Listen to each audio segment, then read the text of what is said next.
Good afternoon, everyone. Is everyone here now? I think we've account for about 10 or 11 there. Is there any more on?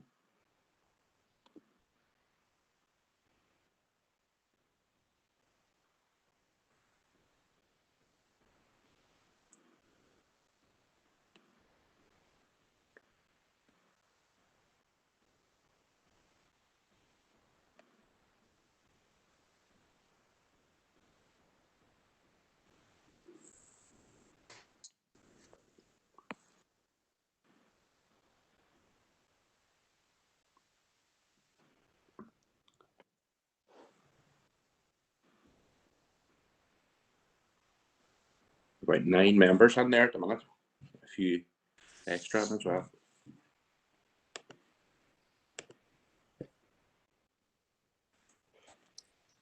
You okay to start, Chair? I'm glad will we go ahead at that there? I think there's about 10 members on there now. So Okay, good afternoon, members. You're hereby summoned to attend the virtual meeting of the Health and Community Committee on Thursday, the 11th of March 2021 at 4 p.m. Just move on to take the attendance. Alderman Devaney. Here. Alderman Guy. here. Alderman Wark. Councillor Barr. Here. Councillor Burke. Councillor Duffy. And Shaw, Councillor Burke will be here shortly. Thank you. Councillor Edwards. Here.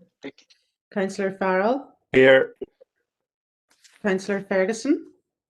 Here. Councillor Harkin. I see Sean's just come up here. Okay, thank you. Councillor Logue. And Shaw. Councillor McHugh.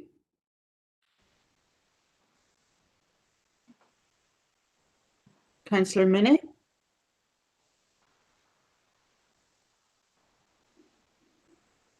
And Councillor Riley. Here, Karen. Thank you.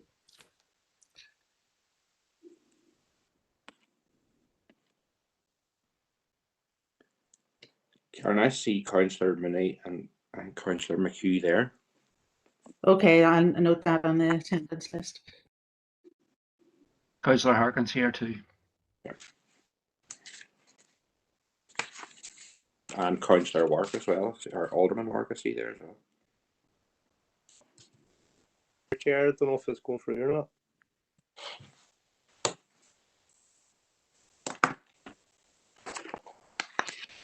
Okay, I'll read the statement now. So I'd like to remind everyone who is in remote attendance that this meeting will be broadcast live via the Council's YouTube channel and will be available for viewing by the public and media. The broadcast will also be available for repeated viewing at a later date. This broadcast may be terminated or suspended in accordance with Council protocol. Members and approved speakers are reminded to only have their mics and cameras on while speaking at the meeting and to use the chat facility to highlight a request to speak. By participating in this meeting, you're consenting to being filmed and to the use and storage of those images for broadcasting or training purposes and for the purpose of keeping historical records and making those records available to the public. Copy of the Council privacy notice may be found on the Council website. Okay, thank you. Declarations of members' interests. If anybody declare them now or as we reach that item on the agenda, it's no longer acceptable to put them under the chat box. On Dove House Committee Chair. Okay, anyone else like to declare? Chair, Board of Advice Northwest. I chair on the Board of Advice Northwest too. Yeah. And Morris here, board the same. Board of Advice Northwest. I'm not a committee member chair, but I'm on the board of. Yeah, I'm not a committee member either, but I'm on the Board of Advice Northwest and I'm a member of the Piercy Trasna. Okay. Anyone else like to declare there at the minute? Chair, I'm a member of the local group for Fottendy, item 8. Yeah. I am 8, Waterside Neighbourhood Partnership, 7, Price and Policy, 15, Device Services Panel, 19, member mental health working group, and affordable warmth working group, 20. Anyone else wishing to come in there before we move on? Sorry, Chair. Affordable Warmth Working Group. Yeah. And the peace. Sorry. I'll the peace working group too. No bother. It's all a wee bit too much. This way. Chair, I don't know if these are all necessary. I mean, I'm a member of the Affordable Warmth Working Group as well. And that is a council working group. I don't know if that needs to be declared. No, it's okay. We'll move on anyway. Now everybody can come on as we get laying items. Chairperson's business. I would just like to bring up in the month that is ovarian cancer month, that the mayor has lit up the Guildhall and council offices teal in support of ovarian cancer, and I would just like to put on note my support for Natalie Cairns, who has started a campaign to raise awareness of the dangers of ovarian cancer. Natalie, who has gone through the pain and anxiety of this awful illness, wants to now raise awareness of the signs and symptoms of ovarian cancer and help others combat it. Ovarian cancer is something that affected my own family, as my sister was diagnosed with the illness back in 2017. Thankfully, she has made a recovery thanks to the excellent work of our cancer nurses and doctors, and she continues to be monitored. So I'd just like to put on record my support for Natalie's campaign, and I'm sure all the members would agree with me that it's a very worthwhile cause. Okay, so that's my business finished with. So first of all, I have a few indicated speakers. So Councillor Edwards is first.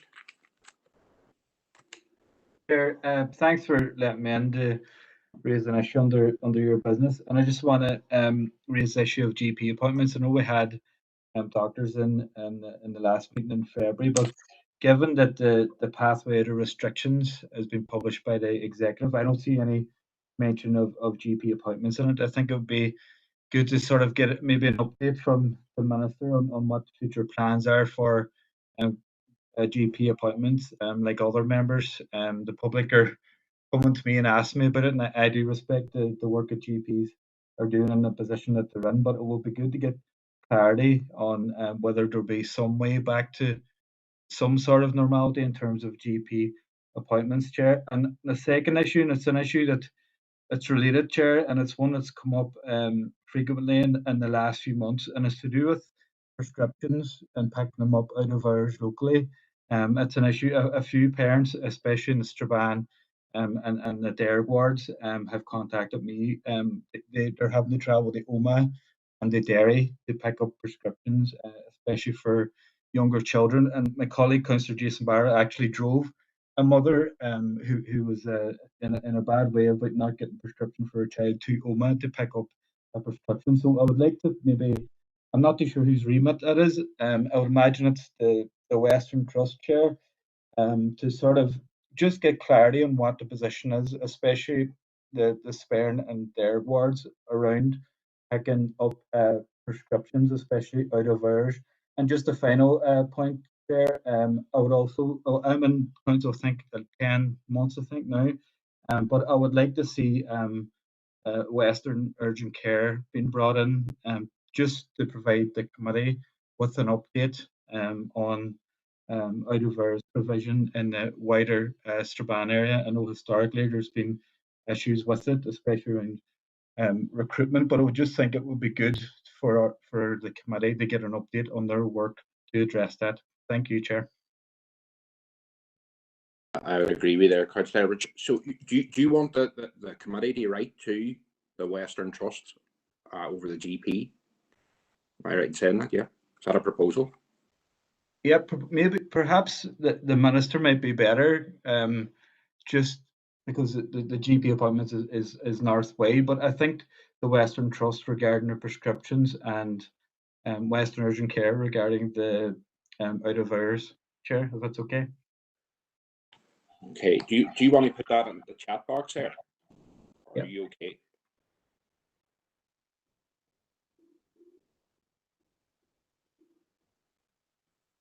Raymond Barr is going to second that.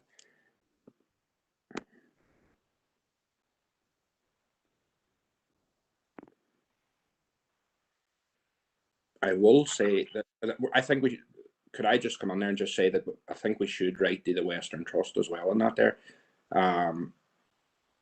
As far as I know, the health minister doesn't have much remit over GP surgeries.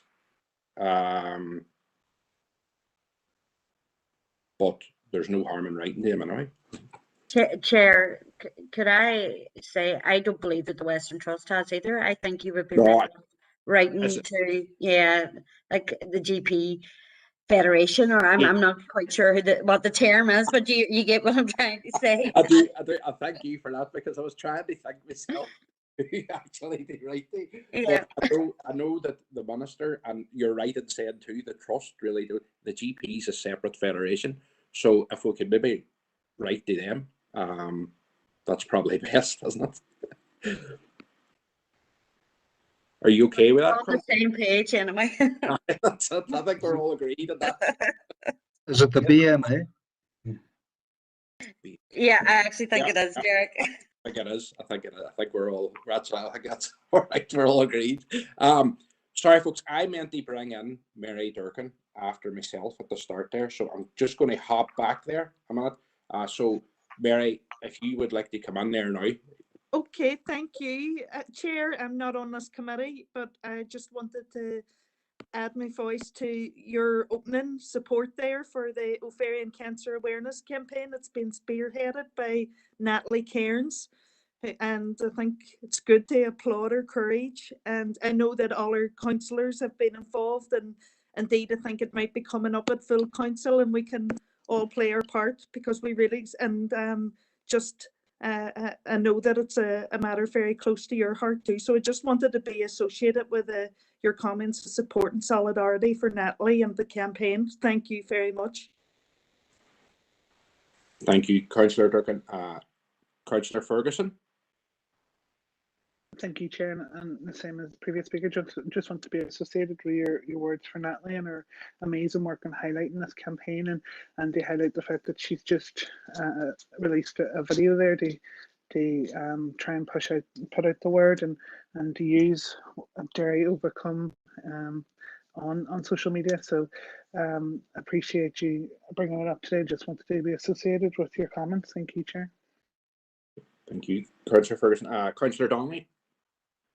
Chair, thank you for letting me in. Again, I'm not a member of this committee, but I just want to be associated with your comments and Natalie's campaign. I'd like to thank Councillor Durkin, who during the week organised a Zoom meeting where we had the benefit of talking to Natalie and some of the issues, and as a result of that, Chair, I'm in the process of submitting a motion to Council. So again, I'd just like to be associated with your comments, Chair. Thank you. Thank you, Councillor Donnelly. Alderman Devaney. Chair, for allowing me in, and I just want to be associated with your comments as well. And around Natalie Cairns, it is good to see that we have people here coming out, maybe telling us a story and helping to help support others who fall into this category. The other thing, Mr. Chairman, I just want to support the issue and around prescriptions and stuff.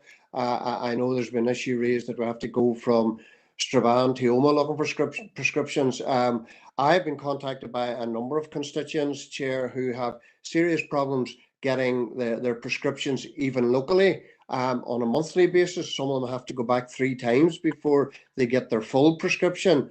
And look, one blames the other. The doctors blames the chemist blames the doctors. And, you know, it is causing a lot of difficulty.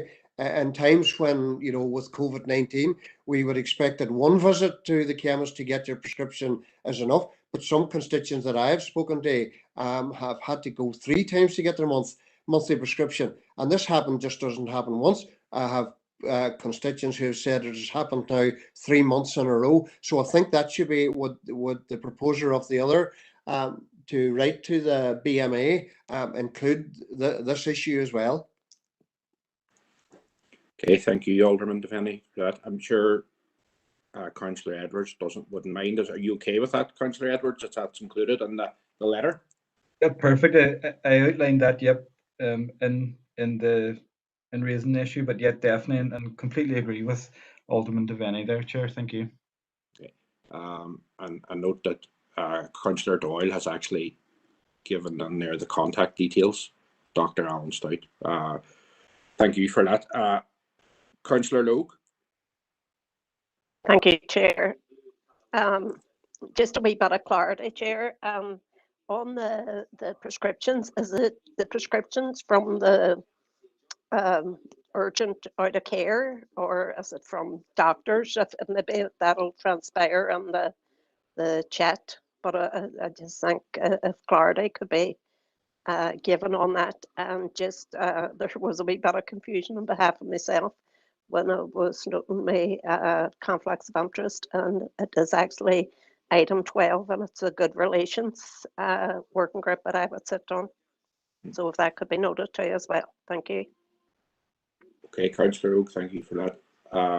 Do you want to come back on there, Councillor Edwards, to answer that? Yeah, in terms, yeah, part of the proposal was to ask, Chair, I'll put it in the box here. I've got it. Yeah, put it in the box. That's the best thing. Is everyone happy? Yeah, that's it. That's right. Yeah, just I think it'd be good to have Western Urgent Care present to the committee, Chair, given the concerns around out of hours, and I do believe it may be related to the prescriptions as well, because prescriptions given out of hours will be written by doctors working out of hours, if that makes sense. Okay, thank you, Councillor Edwards. That proposal's in the box. I think it's all unanimous anyway. I don't think there's any need for a vote on it. Anyone else wish to speak in this matter? Are we all happy to move on?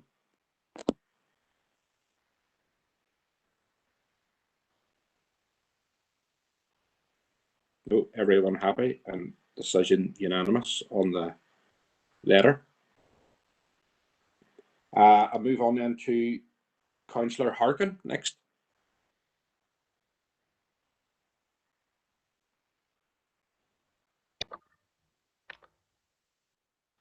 Thank you. Thanks, Chair, for letting me in. Yeah, I wanted to speak and on the issue of the proposed healthcare workers' pay rise. I'm sure people have heard about it, and I thank you, Darren, for letting me speak to it. As the Health Committee, we've had a deputation in here by Unison, where they talked about the the significant pay increase that Unison is seeking, but in fact all the unions are seeking.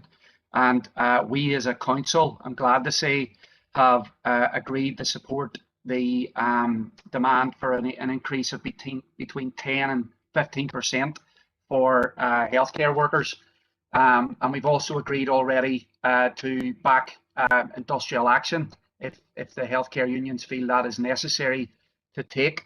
And I think we'll probably be in collective agreement that the 1% proposed offer is an insult.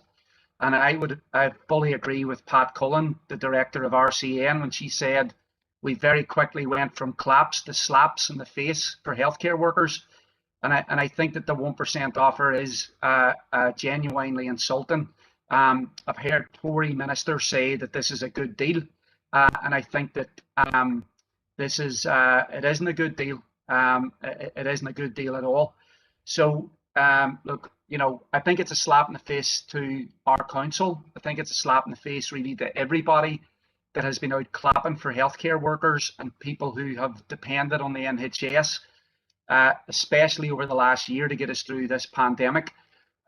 So I think that this proposed offer is something that we as a council need to send a message to the Chancellor that we reject.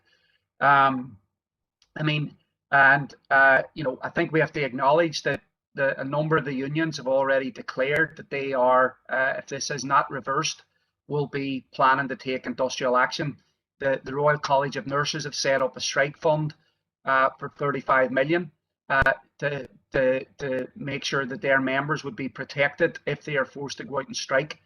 And I know that unison branches are talking about the preparing for industrial action. I think, unfortunately, people have been given absolutely no choice. It's only a year ago now since the health workers right across the north were forced out on strike by Stormont over pay parity. And one of the big issues that the nurses and all the health and social care workers were campaigning on was staffing issues, and that was built into the new deal, the new decade, new approach document. That's right in there in the first couple of paragraphs that the staffing crisis would be a priority. But unfortunately, that has not been sorted out, and there's no plans, and that's going to be kicked down the road. So, I think that we've been praising healthcare workers for the last year, but we're now in a situation where many of them feel insulted and are having to prepare for industrial action. So I think we should write to the Chancellor expressing our dismay, disappointment with this pay offer, and calling him to reverse course on it. This is not about money, because there's clearly plenty of money based on what the Chancellor is planning to spend. This is about what he thinks is a priority, and he clearly doesn't think healthcare workers are a priority. So that I think is very important. The second thing that I wanted to raise is connected to this, which is people may have seen that healthcare workers in Manchester held a protest against this 1% offer on Sunday, and they had a socially distanced, risk assessed protest. It was a small protest, and they were given fines of £200, and a mental health worker, an NHS worker, was given a fine of £10,000, which I just think is completely outrageous and unacceptable. And I think we should write to the Manchester police, calling on them to drop the fines against the workers that were the NHS workers that participated in this socially distanced protest. So, Chair, I'll put those proposals into the box, and I welcome any other comments from colleagues if they share their outrage about this pay offer. Okay, thank you, Councillor Hagan. I'll just if first of all, Tina Burke's on there now, so you add her or give her a present mark there. Is there anyone wishes to speak? Councillor Doyle, yeah, go ahead. Thank you, Chair. I'm not a member of the committee, but I appreciate you letting me on. Entirely echo everything that Councillor Harkin has said. This is yet another assault on our healthcare staff, who without him, God knows where we would be a year down the road from our first cases of COVID. It's not surprising that the Tory government can spend upwards of 35 million on a test and trace system procured from their friends that didn't initially work, but want to give a raise of, I think it's something on the range of maybe £3 a week for nurses. We have to be very clear that, look, the process here is ever so slightly different in terms of the pay review body, and we should also be making it very clear to all the parties here, and I'm sure we're all in agreement that we do really value our frontline healthcare workers, and 1% here is entirely out of the question as well. And so thank you, Chair, for letting me on. Thank you, Councillor Doyle, for that. I have no Councillor Farrell. Oh, I was going to use a similar argument to Councillor Doyle, and he beat me to it, but I'm going to say it anyway. The Tory government has squandered £37 billion on a substandard test and trace system. And the 1% pay rise that's on offer to healthcare workers equates on average to £3.50 per week. This time last year, we were asked to stand on our steps and clap for our carers, and the government can ask us to do that. The government can ask healthcare workers to work 15-hour shifts, 6 hours a day, or 7 days a week, 6 days a week, but they have to pay them properly. And the 1% that's on offer is absolutely measly. The Tory government can find money to spend on a failed scheme, but they can't find money to reward the healthcare workers, the protected people across these islands from the ravages of COVID. So I totally agree that we should be writing to the Chancellor. But as Councillor Doyle said, the system here is different. We need to make sure that the healthcare staff here in the north don't get a similar offer of 1%, and that also should be included in our ask. Thank you. Thank you, Councillor Farrell. Councillor Logue.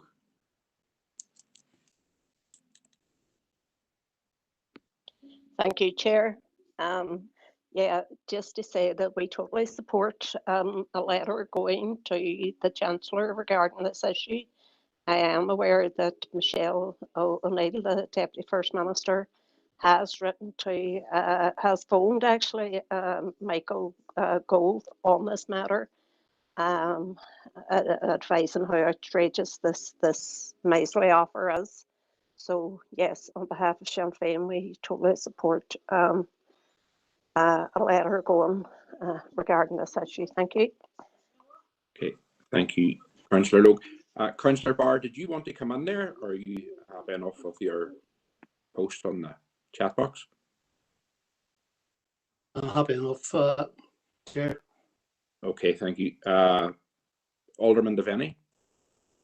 Thank you, Chair, for allowing me in. And first of all, on the issue of the 1%, we would have no problem in supporting writing the concern of the 1% raise. Look, it was very small and miserly, as I would say, but we would support. Look, we value our healthcare workers, and as everyone quite rightly has said, they have been very much to the fore and worked to the bones this last year, and we have no problem raising the concerns and around the 1% pay raise and around the fines and around the Manchester area that has been spoken about here. If it has been risk assessed and everything done by the book, we have no problem as well writing to the Manchester Police in regarding this. Thanks, Chair. Okay, thank you, Alderman Devaney.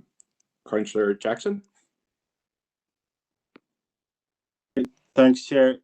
Very briefly, I know Councillor Logue has indicated our support, and I'm not a member of this committee, but and Councillor Doyle has alluded to the system being different here in the north, but I do feel that it's necessary for myself to declare an interest as somebody who works within our health service. Thanks, Chair. Thank you, Councillor Jackson. Alderman Hussey. Thank you for permission to come in, Chair. In agreement with everyone with regard to the 1% insulting offer that has been made by government. I think we need to remember that this is the offer that they are giving to the pay review body. So perhaps the pay review body needs to be written to as well. They will consider, they tend to come down on the side of government, but what they are offering is purely insulting. I note that Keir Starmer has talked in terms of the pay rise being at least in line with inflation or above inflation. We don't know what the inflation figure is, of course, so that needs to be we need to be very careful about that, because the inflation figure may actually not be that appropriate a figure to work with. But we do realise that the 1% offer is insulting and needs to be realistic towards the work that has been given to us by healthcare workers.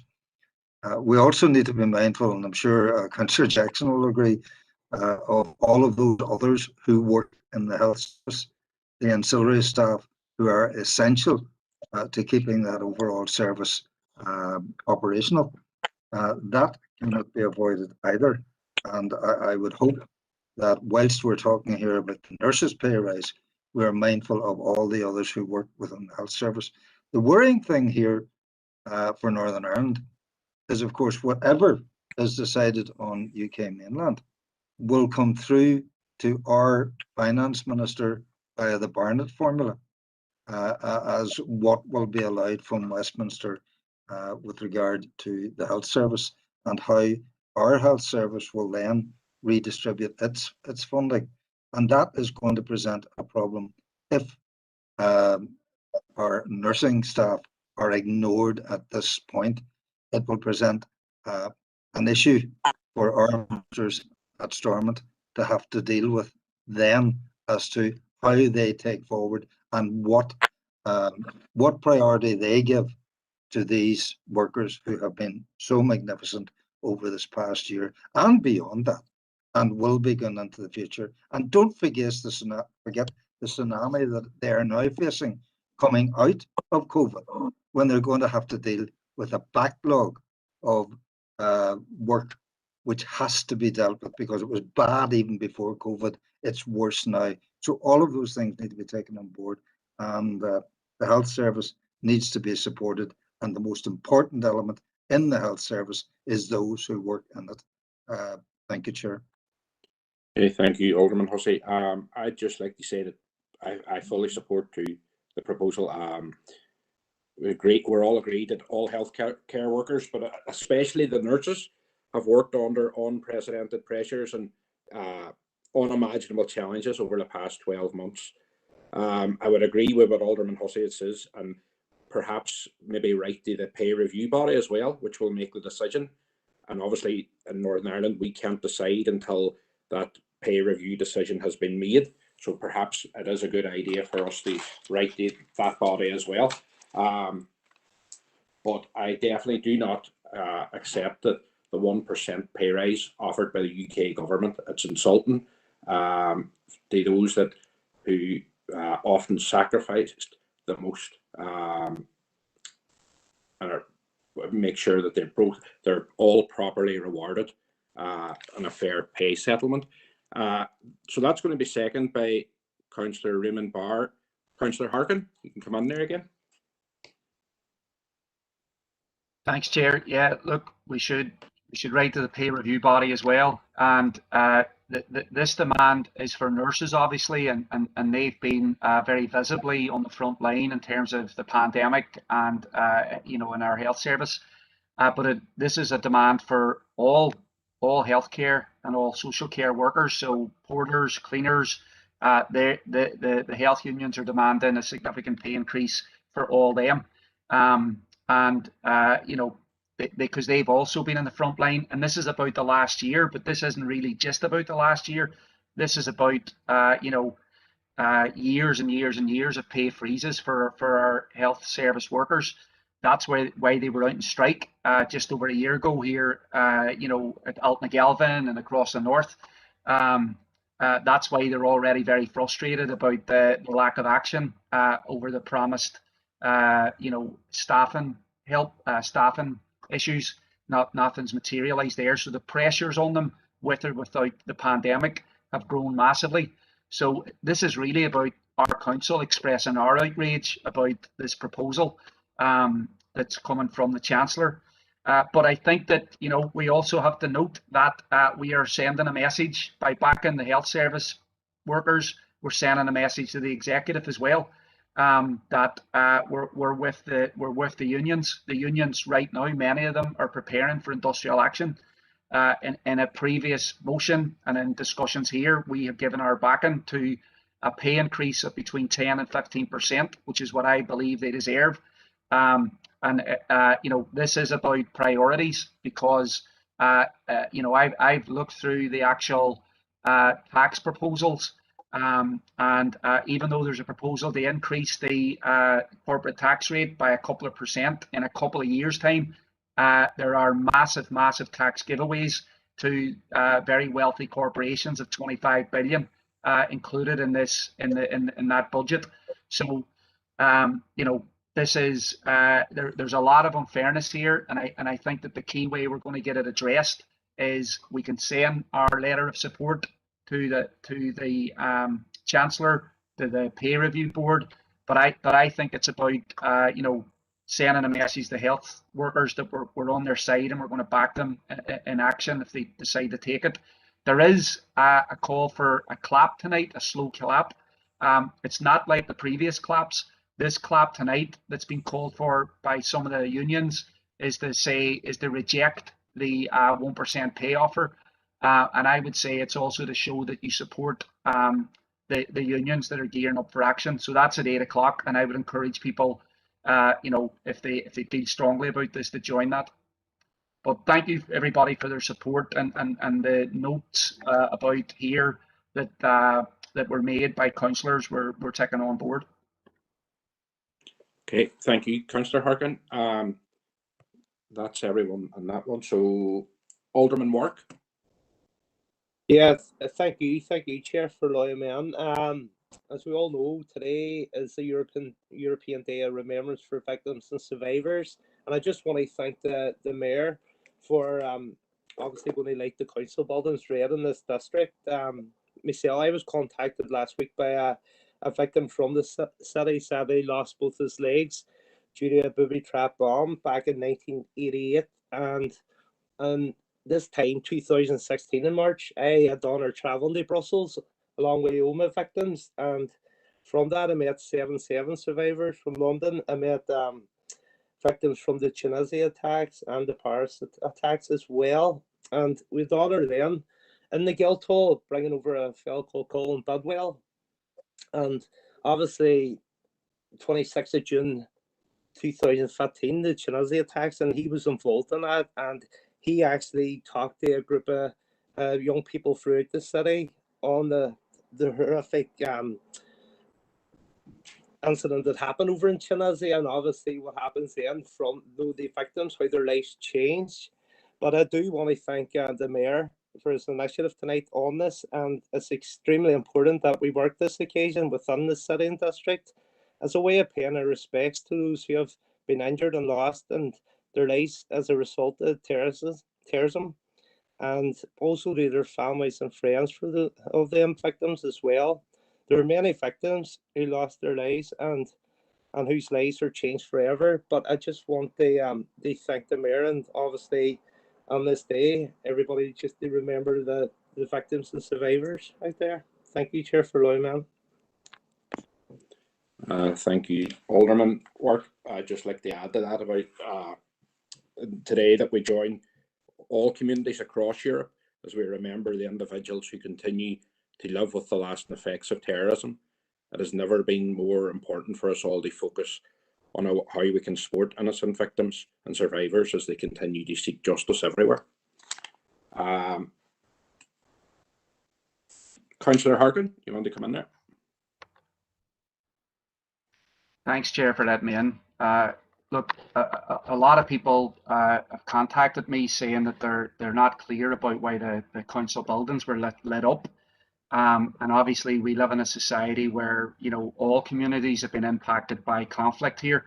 And when it comes to terrorism, I hope that what we are marking and commemorating is also the victims of state terrorism, be that here in the north of Ireland, because it's not clear that that's what we're doing.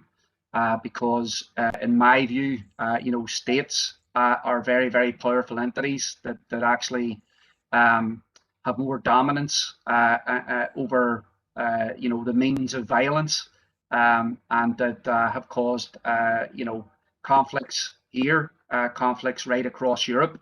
So I think that when we talk about terrorism, I think we have to be very clear that we mean state terrorism as well. I look at beyond Europe. I look at the state terrorism of the Israeli state, for example, up against the Palestinian people who do not have the means, or the U.S. Government funds Israeli apartheid to the tune of billions and billions every year. So there's a massive imbalance.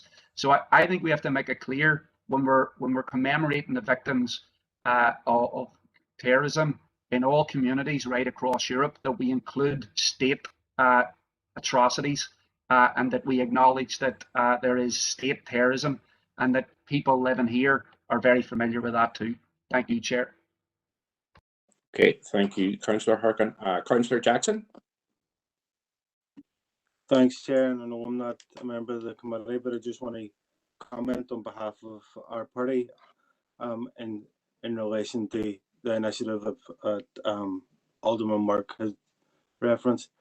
We welcome the initiative, and as Councillor Harkin has indicated, there's been victims of terrorism right across this world, and there's nowhere more than this city that we see the impact of terrorism that has had on innocent victims. So it's only right that the suffering of victims is acknowledged, and if a small way in doing that by lighting up the council buildings, we support that. But we also would need to point out that our opposition to some who try to create a hierarchy of victims, and we certainly believe within Sinn Féin that all victims should be treated equally, and that's and in terms of any campaigns for justice, we fully support the plight of all victims, regardless of where they come from. Thank you, Chair. Councillor Jackson. Alderman Devaney. Chair, and look, I have no problem in supporting the issue and around the mayor lighting up the building, but I want to make it very, very clear. Our party are very, very clear that we will support those victims, those innocent victims out of terrorism. And I know Councillor Harkin talks clearly there about state terrorism. I don't think I've ever heard him once talking about Republican terrorism or others who carried out atrocities, and I think we have to be very, very clear here that we support innocent victims, and we talk about a hierarchy. There should be no hierarchy, but we do believe that those innocent victims should not be carried on the same level as those who carried out atrocities, no matter where it be across the world, Chair. Thanks.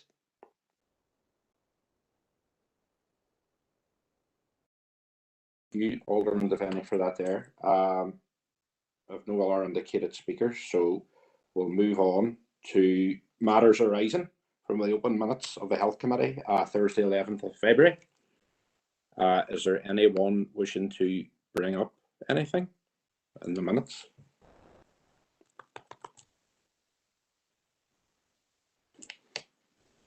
No.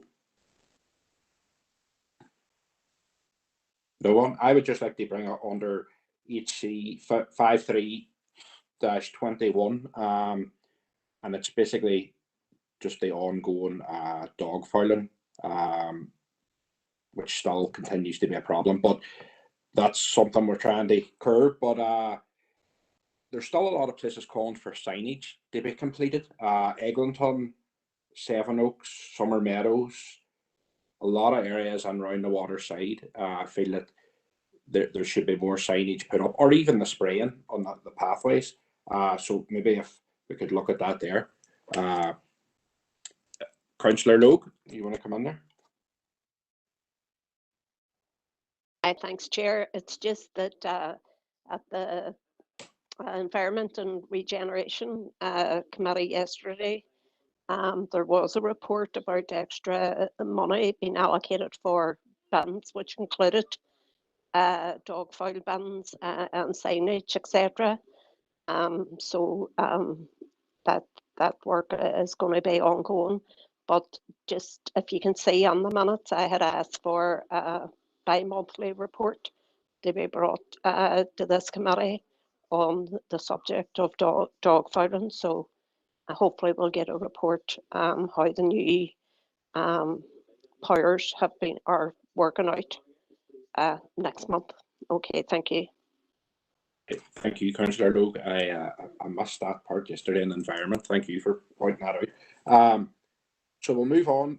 I've no longer indicated speakers, so we'll move on to item 7, leisure and sports pricing policy.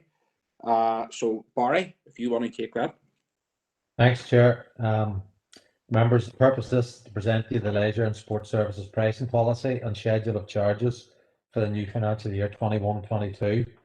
Members, you'll be aware that as part of our annual review process for leisure and sports services, ongoing consultation and customer feedback is taken into consideration throughout the year. That's in normal years, members. That has been particularly difficult in the last year because we haven't had as many members and we haven't had as many people using the facilities, but we have taken what feedback that we can around charges. Consideration was given, members, the alignment of charges with inflationary increases. However, all in the above was agreed that prices would remain unchanged for the new financial year 21-22. You'll see in section 3.3, members, we're still by far the cheapest in terms of our services within leisure and sport, around swimming in particular and fitness activities. You'll see that section 3.3. So in terms of recommendations, members, that you approve the sports pricing policy and schedule the charges for the new financial year, and essentially, members, are the exact same as they were last year. Thanks, Chair. Thank you, Barry, for that there. Does anybody wish to come in there? I have no indicated speaker. Proposed, Morris. Do you have a seconder? I have no problem. Second. Chair, because I think it's important to hear that we hold the prices a year, and as Barry has quite rightly said, when you look across the whole, the councils, the 11 councils across Northern Ireland, we are delivering a very, very good service here for leisure, a lot cheaper than other councils. So, no, happy to propose. Okay, thank you for that. Alderman Devaney, I see Councillor McHugh has seconded it there. No other indicated speakers, so we'll move on to item 8, pilot consensual grant making model. So Barry, again. Thanks, Chair. Members, the purpose of this is to seek your approval to extend the consensual grant making action plans into the new financial year 21-22. You'd be aware, members, we had previously allocated 15,000 in this financial year 2021 to the local growth partnerships, 70 A's in Strabane town. But you'll all be aware, and we've had numerous reports in here, a big part of the focus of those partnerships since March has been providing emergency community response with regards to COVID, particularly around food, fuel and volunteering support. So members, in order to ensure the consensual grant making action plans are fully completed and all DAs, an extension of time is required. So this would allow each of the partnerships time to get their projects completed within the new financial year. There's no additional cost to council members to extend the already committed funding allocation of £38,824 into the new financial year. So in terms of recommendations, that members approve the extension of this model and allow us to carry the monies into the new financial year. Okay, thank you, Barry, for that there. No indicated speakers. Could I have a proposed and seconder? Proposed, Morris. Chair, Alderman Work. Okay. So proposed, Alderman Devaney, seconded, Alderman Work. Move on to item 9, proposed lease at Crawley Road GA pitch. Barry, again. Members, again, you'll be aware this was one of our social investment fund funded projects. So the purpose of the report is to seek your approval to provide a short-term license agreement with Na Piarsaigh Derry Trust to provide access to the new Crawley Road GA pitch and enter into discussions in relation to the future long-term lease.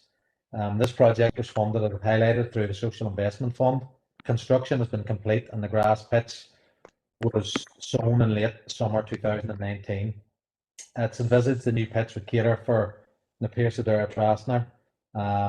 They're currently the only GA club in the city who don't have their own facility. The club, Dara Trasna, currently hold undeveloped lands adjacent to Karate Road GA pitch. In terms of the key issues, we're working with our legal team, so a formal 90-year lease from council to Na Piarsa Dara Trasna for the lands is required. It is proposed, members, that the undeveloped land adjacent to the site currently held by the club be transferred back to council. If approval is granted to enter in negotiations for a long-term lease, LPS valuation is carried out.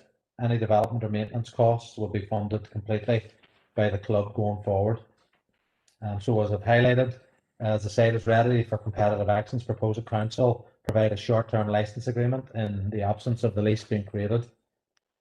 If approval is granted to enter into this, as I've highlighted again, an LPS valuation will be carried out, and also the current lands that the club have will be transferred back to council. So in terms of recommendations, that members approve a short-term license agreement with the club and enter into discussions in relation to a future long-term lease. Thanks, Chair. Thank you, Barry. Councillor Jackson. Thank you, Chair, and thanks, Barry, for the report. As Barry has outlined, Na Piarsa Dara Trasna are the only, or were the only, GAA club in our city that didn't have a facility. But despite that, the GAA has had a long history in the waterside. Specifically, the GAA has a long history on the Karate Road site, and these facilities are going to ensure that the GAA has a bright future right across the city. Na Piarsa Dara Trasna, as I said, I've declared an interest. I'm a member. Is approaching. It's a 20th anniversary this year, and it should be a big celebration where we finally are able to get access to our pitch. But as we all see, we've seen this fantastic facility that's been developed, and as soon as restrictions allow, I have no doubt that this pitch will become the heart of our community. I know there's some in this chamber who have been critical of the social investment fund in the past, but this is an example of the real impact that fund can have in our local communities. And I want to pay a particular tribute to the late Martin McGuinness, whose vision and help in terms of progressing not only this project but all our self projects in this city, getting them over the line and delivering on initiatives that have been long ambitions to those within our communities. So this is a fantastic facility for the people of, not only the people of Topwell Hill, and for everybody involved in GAA in the waterside, but right across our council area. So I hope that members of this committee will endorse the recommendations in front of us. Thank you, Chair. Okay, thank you, Councillor Jackson. Councillor Mooney, did you want to come in on this, or are you just happy to propose? Or yes, Chair, just happy to propose it anyway, and just to welcome Barry's report and the echo Councillor Jackson's remarks as well. I was actually just up past here on Sunday, up on the bike, and the ground's looking really well. So just happy to propose it anyway. Thank you, Chair. Okay, thank you, Councillor Mooney. Could I have a seconder for that? Alderman Hussey, did you want on this matter? Item 9, yeah. If I may, thank you very much. Firstly, I suppose the SIF arrangement, the city had a separate SIF board than the surrounding council, shall we say. I know that Limavady, Strabane, Fermanagh, they had a SIF board, and they did declare an interest, as I said, on that. But there was a different direction taken in the Strabane part. This is way back before amalgamation, obviously. There was a different direction taken in the Strabane part of our council via SIF. It's to ask Barry a question. Has I mean, I understand, for example, that the Brandywell development may have been within the SIF scheme and a few others that happened within the city or the former Derry City Council. Just to ask Barry, in his opinion, because of the different approaches taken on SIF, did that in some way impact on the imbalance that has already been reported via the playing pitch strategy? Thank you, Chair. Okay, Barry, if you want to come in there on that. Thanks, Chair. I suppose the three capital projects that were funded through SIF and was agreed by the former Derry City Council, you're right, was Brandywell, which developed a 3G facility, Lead Fair, Pavilion and Changing, which doesn't impact on the playing pitch in terms of numbers, but obviously provides high quality change facilities, and this pitch at Karate Road. So in terms of addressing the imbalance there, the one pitch up at Karate Road, yes, it means that we have one more Gaelic pitch than we previously would have had in the council area, and particularly in the waterside area, but we're still some way short of addressing that overall imbalance. The 3G pitch at the Brandywell has proven to be a great success, not just for Derry City Football Club and Institute, but for many community organisations and sports clubs who can train on it, and the Saturday morning league. So invariably the development of a 3G pitch at the Brandywell would be something that has helped our pitch provision in Derry particularly in terms of training. So I think I've answered your question there, Alderman Hussey. The Brandywell one certainly has helped because it's an extra 3G facility in the area to provide for both match day and training all year round. Chair, can I thank Barry for that explanation, which is exactly my recollection. And I suppose as we take forward the playing pitch strategy, it's one to keep in mind the rationale as to how the imbalance has occurred, and as we work forward to redress that imbalance. Thanks, Chair. Okay, thank you, Alderman Hussey. Thanks, Barry. So item 9 proposed by Councillor Mooney, seconded by Councillor Logue. Item 10, Sport NI project rebooting funding. Barry again. Thanks, Chair. Members, the purpose of this report is to inform you of Sport Northern Ireland's Project Reboot funded programme, and secondly, to seek your approval of the ring fence and element of support for Sport Grant Aid to provide partnership funding for Project Reboot's grant. You'll be aware, members, on the 10th of June last year, the Sport Northern Ireland Board approved the development of a National Lottery investment of up to £5 million to run from June last year through to the 31st of March 2022. And that's to strengthen the sports sector, improving resilience now and for the future, and increase capability within the sports sector. Members, I'm going to refer you to the tail end of section 3, particularly starting at 3.6. We're indicating that the sports development team will assist clubs in their districts to apply under all three strands that we've highlighted above: Team Up, Active and Sport Local, and a planned series of information workshops and one-to-one clinics that all clubs can avail of. Under Activate, there's an indication that partnership funding is likely. Officers have had discussions with Sport NI about the feasibility of council providing grant aid to provide partnership funding to encourage more clubs to apply to assist to leverage additional Sport NI funding. It's also proposed to ring fence a percentage of support for Sport Grant Aid budget for clubs to apply for partnership funding. This percentage will be confirmed subject to Sport NI's funding criteria and along with an open call application process and assessment panel's recommendations. That will be presented to, first of all, the Sports Committee members and then ratified by Health and Community Committee. So in terms of the recommendations, that members note the contents of the report and to seek members' approval, the ring fence an element of our support for Sport Grant Aid to provide partnership funding for the Project Reboot Activate strand. Sorry. Thanks, Chair. Okay, Barry, thanks for the report. Councillor McHugh. Thank you, Chair, and thanks to Barry for the report. Our sports community, like so many other sections of society, has been really adversely impacted because of COVID. And I mean, a lot of them are amateur sports clubs out there, and they depend on gate receipts and, you know, funding within the community so they've been unable to obviously participate in those funding activities. So I welcome another initiative to go some way to addressing that deficit. And I'd also just declare an interest as a member of the Sports Committee, Chair, and I'd be happy enough to propose the recommendation there. Thank you, Chair. Okay, thank you, Councillor McHugh. So proposed, and Alderman Devaney.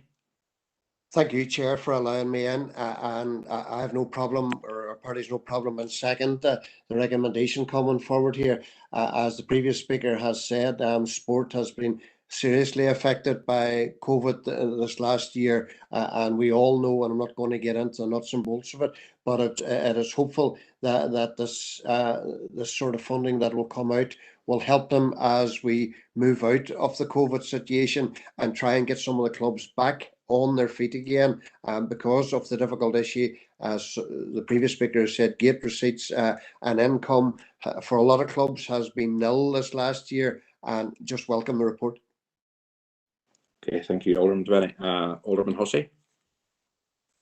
Thank you, Chair. I'm involved in the sports club myself and fully appreciate the comments of the previous two speakers. As it was, it's a very welcome project or program. It is that program, and would Barry agree that the augmentation of this program with an appropriate capital program for some of our clubs out there who own their own grounds would also be a very appropriate addition? Thank you, Chair. Thank you, Alderman Hussey. Barry, if you want to come on and reply to that there. Yeah, through yourself, Chair. Yeah, I would agree. And I think you'll not find any argument from officers in terms of moving forward our pitches strategy. If external bodies like Sport NI or DFC or Rural Development come up with capital monies, we will be ready to go to try and address our imbalance across the district, across both our DEAs and also across the number of sporting codes that we have. So any capital projects that arise in the next number of years will be welcome, and council will be ready. And we're already doing preparatory work around all of that. We'll be ready to bid for any of those funds moving forward. Okay, Barry, welcome news. Thank you for that. Councillor Doyle. Thank you, Chair. Thanks, Barry. And just a quick question, I suppose, Barry. We've had a number of questions come in from the Doggy Men and the Brandywell, just about their facilities and how they're going to go forward. And I notice here just under Project Reboot, it refers to engaging and re-engaging participants most impacted by COVID-19 at club level and its local community. Does that include, are we talking just about sports that are under the umbrella of Sports NI? Because I know obviously the AGB are the governing body for greyhounds, but would for example greyhound clubs be eligible to apply for this kind of funding? Thank you, Chair. Okay. Through yourself, Chair. No, as the short answer, Councillor Doyle. They're not deemed to be. It's not deemed to be that sport that is eligible by both Sport NI or Sport Ireland. They have a different fund and they're funded in a different way. So no, it wouldn't be. It would be only sports clubs that are affiliated to a national governing body of sport that is recognised by either Sport NI or Sport Ireland.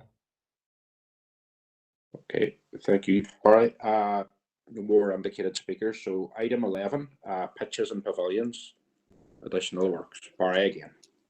Thanks, Chair. Members, you'll recall a couple of months ago we had a detailed paper in around this, and so in terms of this report, this is to seek your approval for reinvestment into council's playing pitches and pavilions at a total cost of £443,020, using existing identified budget and any further budget which may become available from in-year savings.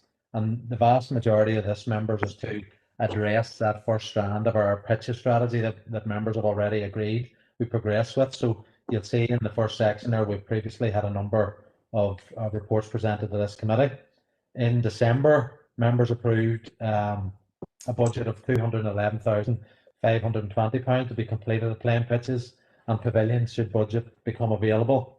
The previous approval provided for delegated authority for the remaining spend of the investment budget in line with the original proposals.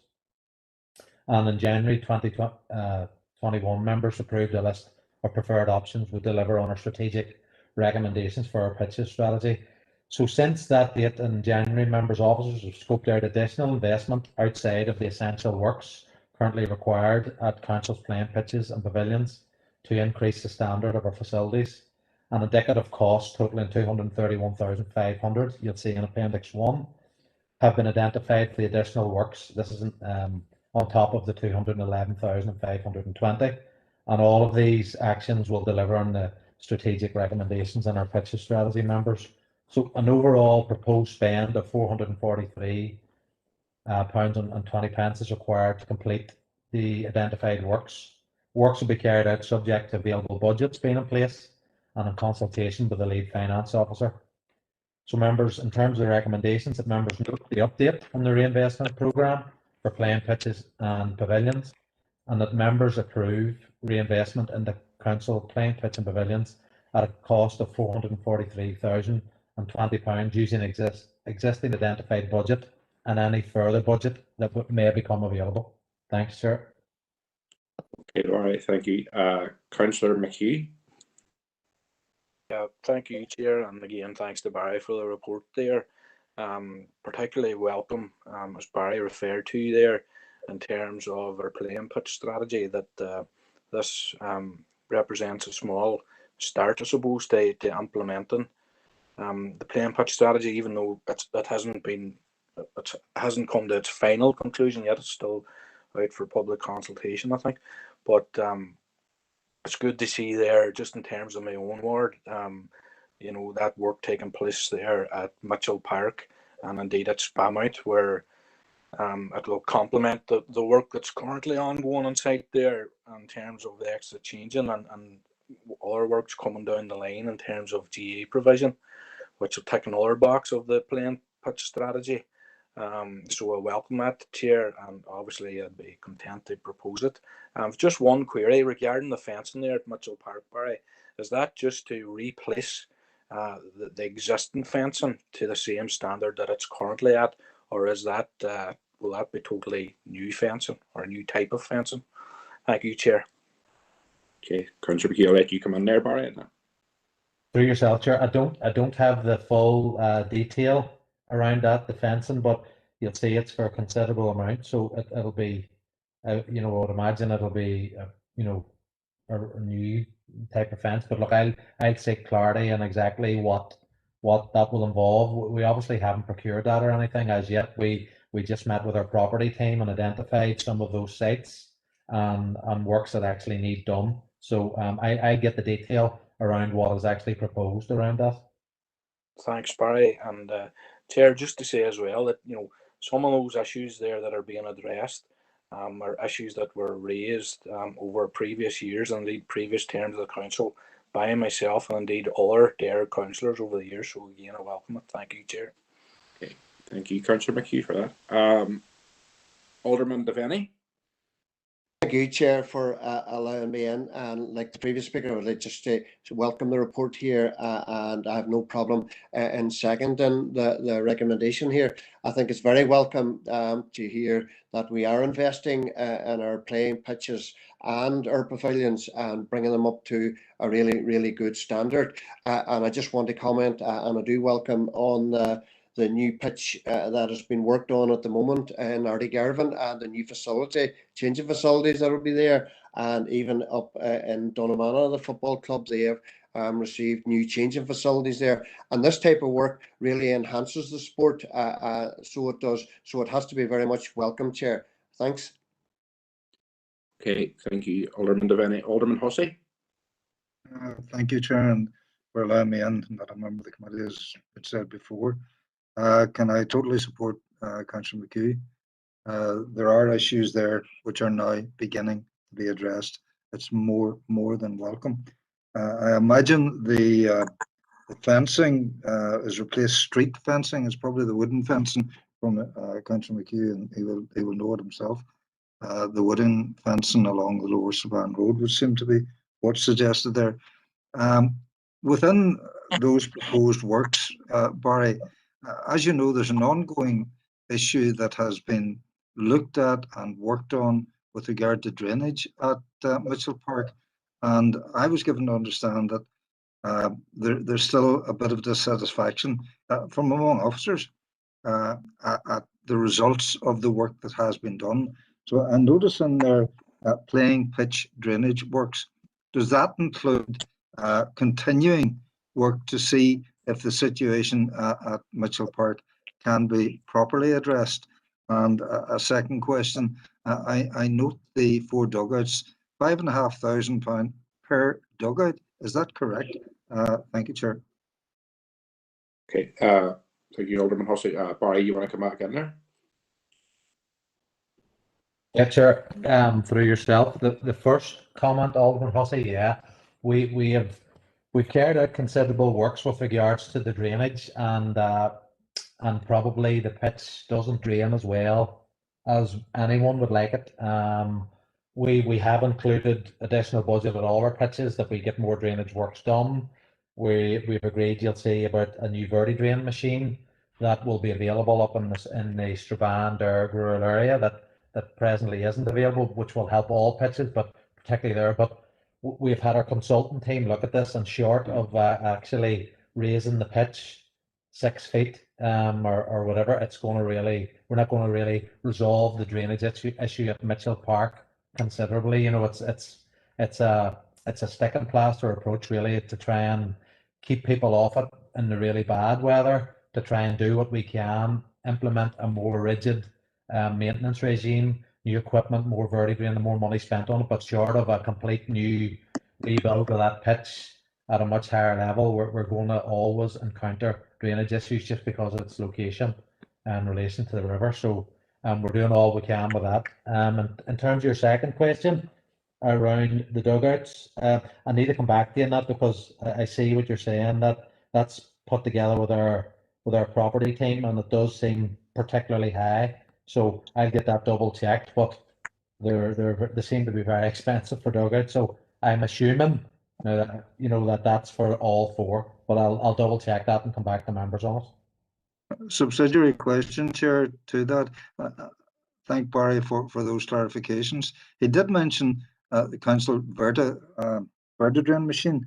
Will that be available for private clubs if they wish to make use of it? I know it'll obviously be used on council grounds, but if a private club had an issue, would it be made available to clubs themselves? Thank you, Chair.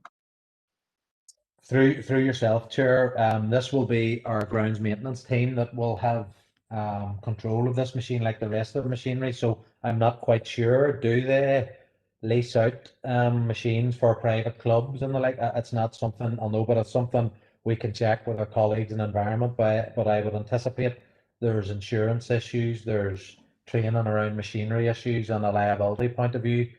So that's something that we'll check with our colleagues in the Environment Directorate. Is that something that they would do? But this machine will be available for them, basically for our pitch and stock. So that's something we'll come back to you on. But I do believe that there'll be issues around insurance, and I don't think it's something that's common practice that we actually do loan out machinery to private clubs.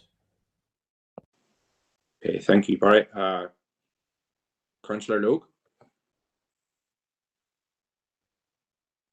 Thank you, Chair, and like everybody else, I want to welcome the funding. It certainly will help go away to put on all those remedial works that need done. Especially welcome the funding to my own DA and the Mirror, the work at the Daisy Field there. But if you don't mind, Chair, and I know the council officers mightn't have an update here now, but I just want to honour this because it is works. We did a few meetings ago past there agree on the major works that needed done in the city baths. And from my understanding of that report was that the city baths cannot open again until all these works is done. So I was just wondering, would it be possible to get an update on the start date? I would prefer that these works were done as soon as possible. We are in lockdown, and a lot of people will be looking as soon as it's permittable to go out and do things again and go on the baths again. So I think it would be great if these works was done during this time when we're in lockdown, so it wouldn't further, damage the amenity there to that community when we come out of lockdown. So as I said at the start, I know officers mightn't have the full detail now, but if they could come back to me on that, I would appreciate it. Thank you. Okay, thank you, Councillor Oak. Do you want to come in there, Barry? Yeah, through yourself, Chair. I can give a brief update, Councillor Logue, to you in terms of that. Obviously, our property team are leading on the procurement around us of the works that are done, as a substantial amount of them are mechanical and electrical works, and so they're progressing with that. But the timescale that has been provided by our property team at the outset was completion for late summer, early autumn. So we are aiming for around a September completion date for all of those works. So I haven't heard anything to the contrary that has changed or been put back or indeed brought forward. But once the property team have procured the necessary expertise, we would probably be in a better position then to give a programme, because it'll be the actual consultants and contractors carrying out that work who will have to stick to the programme and provide that. So I haven't heard anything that is going to change from late summer, early autumn, primarily around a September date. Thank you, Barry. I appreciate that. Maybe if you could just maybe drop a wee email to them, just to get confirmation that everything, that time scale is still on track. I would appreciate that. Thank you. Okay, thank you, Councillor Logue. Alderman Wark. Thank you, Chair. I don't know how I'm going to swing this one on, but I'll use the additional work on it. Obviously, with the school or the Gavin Leisure Centre there, obviously sold now, and personally, from my childhood memories, for a lot of constituents around the whole district, they have very, very good memories of that swimming facility. Now, personally, what I find very, very disappointment with the Foyle Arena is for younger people, younger children on that facility. Now, personally, I would even go down to Limavady, the new facilities down there outside the council area. But I think for additional work, I think officers should be looking at, especially for the younger swimming pool there, looking at a bit more facilities put on that.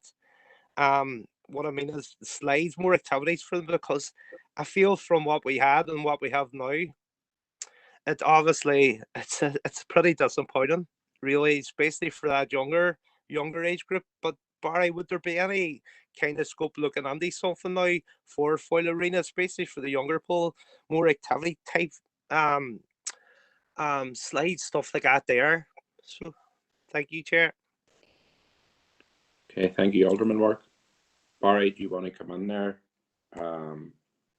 Through yourself, Chair, I'll answer as best I can. I'm not an architect. It's probably something like Frank Morrison's team would have to answer on that. But if you were to put slides, if you were looking at putting slides or the like into the swimming pool in Foyle Arena, it's a complete redesign. It's a brand new capital project essentially. You know, you would need to look at the tank and what is required. The learner pool for small kids and toddlers is beach style pool. You know, it's a very, very small amount of water. The toys and the play equipment we have there for small toddlers, there's no scope to put anything additional in there. The water wouldn't be of a depth other than what we have. And if you were to be talking about something of that nature in the main tank, it would mean that it wouldn't be able to function as a swimming pool. We're really, really restricted with space at Foyle Arena because we were close to the boundary line with regards to planning requirements. So we couldn't go too close to the houses on one side and too close to the park on the other. So if we were to look at that, it's essentially a brand new capital project and a complete redesign of the water space within Foyle Arena, and it would be, I would imagine, considerable cost. It's nearly like a brand new capital project for your wet part of that building. But again, I'm not an architect to comment in detail around costs and that, but we're fairly restricted from what's in there at present without removing what we currently have. I don't see it being possible. Okay, Barry, thank you. Councillor Duffy. Thank you, Chair. And we're probably getting completely off topic. But in terms of that, Barry, we do have plans for Templemore and a brand new build there.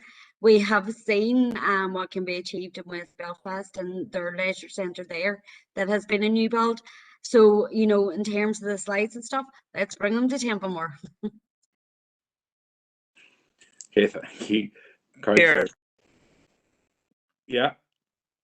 Chair, just to come on, Barry, I'm not looking at who you design, but I'm just looking at some kind of facilities there would sort of attract the younger people, you know, and that even if possibly if there's some form of report could come back in this committee, looking at sort of avenues that we could look at on it, I'd be happy enough with that, because I personally feel I just wish I was in council when that was designed, because I definitely wouldn't be going for that.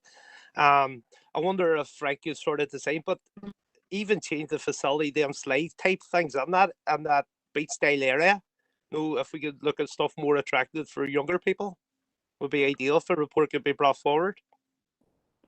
Can always come up the road to the new facility in Strabane.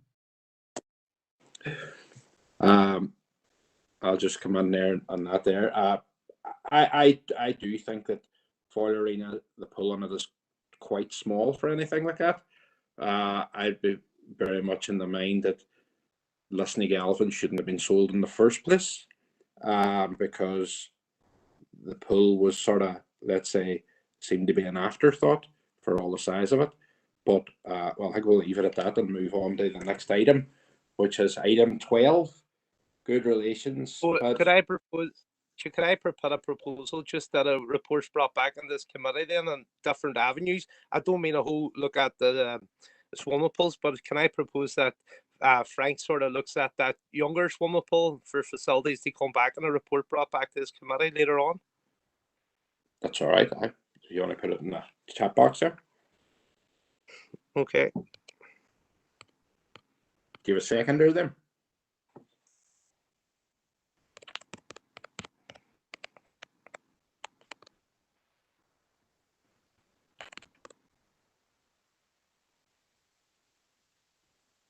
I'll second it there, Chair. Okay.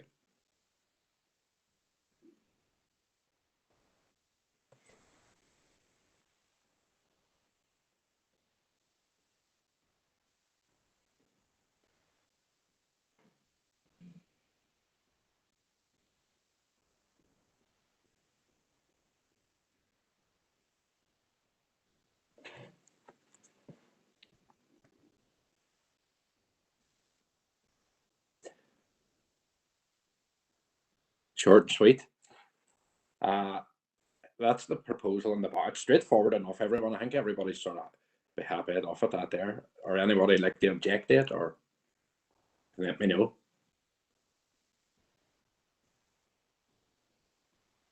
No objections. And we had, was it Councillor McHugh seconded it there? So happy to move on to item 12.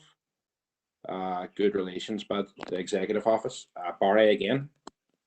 Thanks, Chair. Members, the purpose of this is to seek your approval of the good relations bid to the Executive Office and the action plan summary as part of TEO's District Council Good Relations Programme. Members of the Good Relations Working Group met to discuss this bid, members, on the 17th of February and recommended the bid be submitted to TEO subject to Council approval. The bid was submitted to TEO prior to the deadline of 22nd of February, and a copy is attached for information and approval, members. So in terms of recommendation that you approve the bid that's been submitted to the Executive Office. Thanks, Chair. Okay, Barry, thank you. Councillor Logue. Thank you, Chair. And as I said at the start of the meeting, I am on the Good Relations Working Group. And yes, we did have a very good lengthy meeting on this proposal. So I would like to propose that this committee accept it. Thank you. Okay. And Chair, can I just say that I'm on the Good Relations Working Group as well? Thanks. Yeah, Okay, thank you. Councillor Mooney, happy to second that. Okay.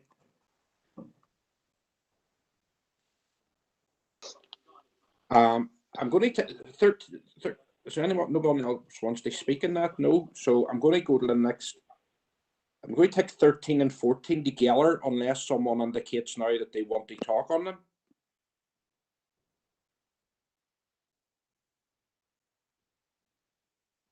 Everyone okay with that there? Barry, yeah. Could I have a proposer and seconder for both of them? 13 and 14. So proposed, Morris. Happy to second, Darren. Okay. No, Bart. And 15, advice services. So Barry again there. Thanks, Chair. Members, the purpose of this report is to seek members' approval to extend the generalist advice allocations for a further 3-month period from the 1st of April to the 30th of June 2021, to update members on the outcome of the trial provider process effective for 2019-20, and to seek members' approval to reallocate slippage from within the financial inclusion programme to extend additional hours until the end of March 2021, and to provide equipment, minor works and preparation for return to face-to-face advice. For members' information, the total allocation of funding for advice services for the financial year is £718,300. The budget is comprised of 180,000 from VCU and DFC, 298,000 from council, and 239 from neighbourhood renewal. Allocations to advice providers are based on the council formula, where funding is firstly allocated to each DA using the population, deprivation and rurality formula. Provider statistics are then collated for each DA for the 2020 year, and the provider percentage of each DA's contacts are calculated. A weighting is then applied based on the quality rating received by each provider, and funding allocated on the basis of a weighted percentage of each DA. So members, in section 2.4, you'll see we have a difficulty in securing accurate figures for the full 12-month period. And the independent consultant has advised that accurate figures are available for 9 months at present. In 2019, members approved the council advertise also for the appointment of one trial provider, and one application had been received from Rosemount and District Welfare Rights Group. In November 2020, members approved the Financial Inclusion Programme, which allocated funding to each of the 3 providers to provide out-of-hours evening and additional Saturday opening. As a part of this programme, council approved funding of 8,000 towards a marketing campaign, and subsequently approved reallocation of £22,000, £293 to the providers as well. So members, in terms of key issues at recent advice panel meetings, the council's external consultant highlighted the factors involved and the data around having 9-month period being provided. Highlighted this is due to problems with the accuracy of case recording information caused by changes to the advice pro system, which were not fully resolved until March 2020. Furthermore, the 2020 period was characterised by COVID restrictions, which required providers to adopt to new ways of working with substantially greater levels of telephone advice. As a result of these issues, members of the advice panel proposed an extension of the current funding allocations for a further 3-month period, so that the advice panel may be able to consider the full 12-month contract figures. In relation to the trial provider, the findings of the quality of the advice report were presented to members of the advice panel in September 2020. The report, which was received from the council appointed quality control advisor, concluded that Rosemount and District Welfare Rights Group had failed to meet the minimum required quality standard. Members of the panel therefore recommended that as the group did not meet the required standard, they are not eligible to be considered for the 3-year commissioning agreement. So members, in terms of the finance, funding for the 21-22 financial year is subject to confirmation of funding from the Department for Communities. Council funding has been confirmed. So with regards to recommendations, that members approve allocations to the 3 advice providers for 3 months from the 1st of April to the 30th of June for the amounts listed below in section 5.1. That members approve the recommendation advice of the advice panel not to appoint any trial providers, and that members approve the reallocation of slippage monies of £14,087 within the financial inclusion programme to continue the out of hours programme until the end of March 2021. Thanks, Chair. Thank you, Barry, for the presentation there. Councillor Harkin was looking there. Thank you, Chair, and thanks, Barry, for the report. Yeah, look, there's a couple of things here that are very important in relation to this. The first thing, I think it should be noted that that the Rosemount Welfare Group were they acknowledged themselves that they had difficulty completing the following through on the trial, and that had a lot to do with the disruption that they faced as with their building, with the new building that was going up. So I think that should be noted. I think that the consultant was too eager to see that ended, in my opinion. I want to say that I have been very frustrated with the proposals coming from the consultant in the advice panel, and I'm sure other advice panel members will share that with me. And just for the record, I'm on the board, as other councillors are, with the Advice Northwest group.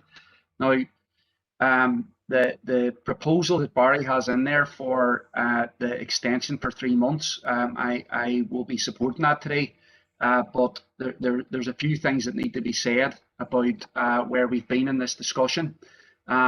We as a council have acknowledged, that we're a council with deprivation levels that are too high, and that we also know over the last year that many more people had to go looking for advice and seeking benefits and seeking help. And we've also been, we have praised our advice services for the stellar work that they've done over the last year during the pandemic.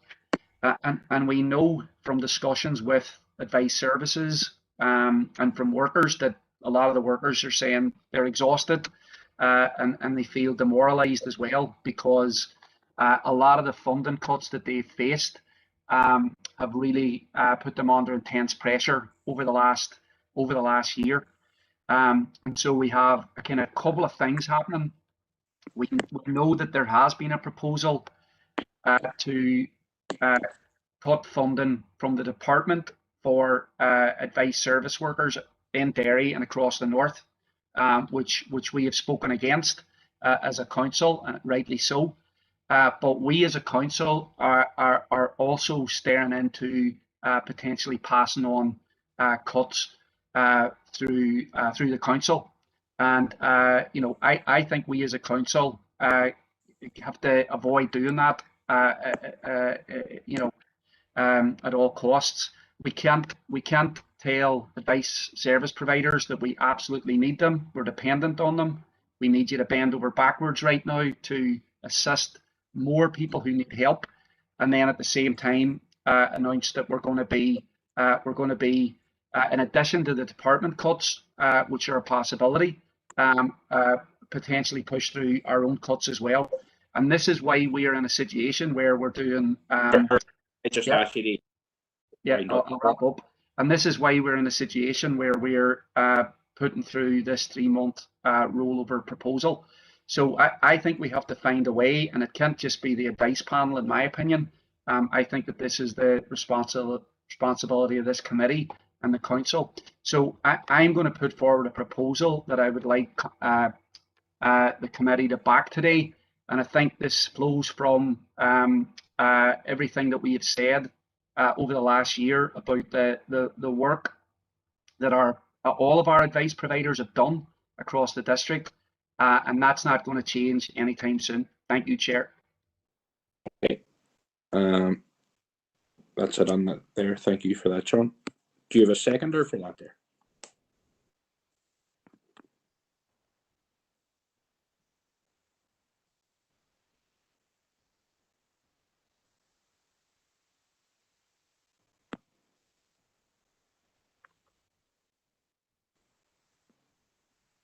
Chair, I'll second it now, Rachel. Okay, thank you, Rachel.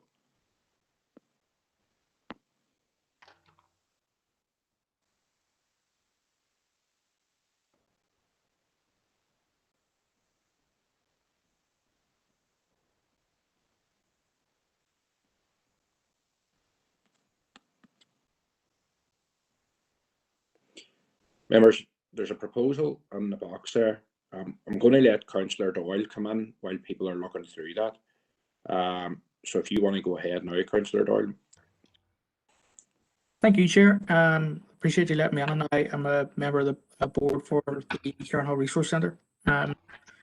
Just looking at what Sean had put on there, if I could lend my support to it as well, I would. There's a fair body of work that needs to be done with regards to advice provision and our funding of it through the advice panel, and we're having very frank and difficult conversations about the situation with a limited pot of funding. My problem from the beginning, which is why I couldn't agree to the top slicing of any funded provision, was that I think the methodology is still flawed because we're still using the multi-deprivation measure data from 2017, which doesn't take into consideration changes in hardship from then to now. In 2017, 5 of the 10 super output areas that are used as part of the methodology for the allocation of this funding were in our city and district. I believe now if we were to do that again, we would probably, unfortunately, come up against the same, if not more. The experience on the ground, and we can only do that because of COVID via the uptake of services we've provided from DFC funding, whether that be for food, fuel, or digital connectivity, would demonstrate to me that there's a bigger need out there and a changing need in areas that the methodology that we're using doesn't necessarily reflect. We are going to have to make a decision, and we said that at the meeting today at some point. But just because we've always done it a certain way doesn't necessarily mean we always have to do it that way. Nobody wants to cut any funding for any of the providers. They all do a fantastic job. But we do have to be realistic as well about how we, as the people who have to make the decisions here, whether we accept a methodology that I personally believe is flawed for the times that we're in, because it doesn't take into consideration the pandemic. So again, what Sean said there, if I was a member of the committee, I would back it because I think it's prudent. Thank you. Okay, thank you, Councillor Doyle. Councillor Ferguson.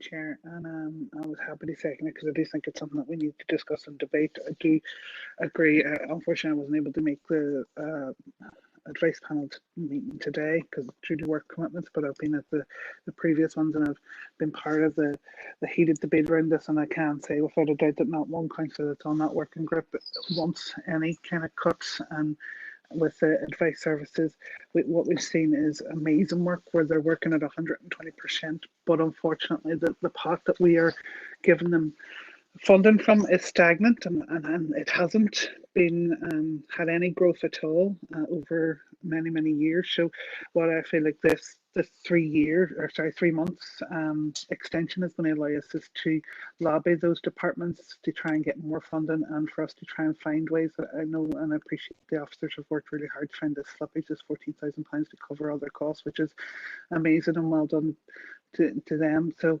I'm happy to go with it. The 3 months, I don't necessarily think that it will be resolved. I do think that we're going to have an honest conversation on whether or not we need to change the formula or whether or not we need to look at it completely.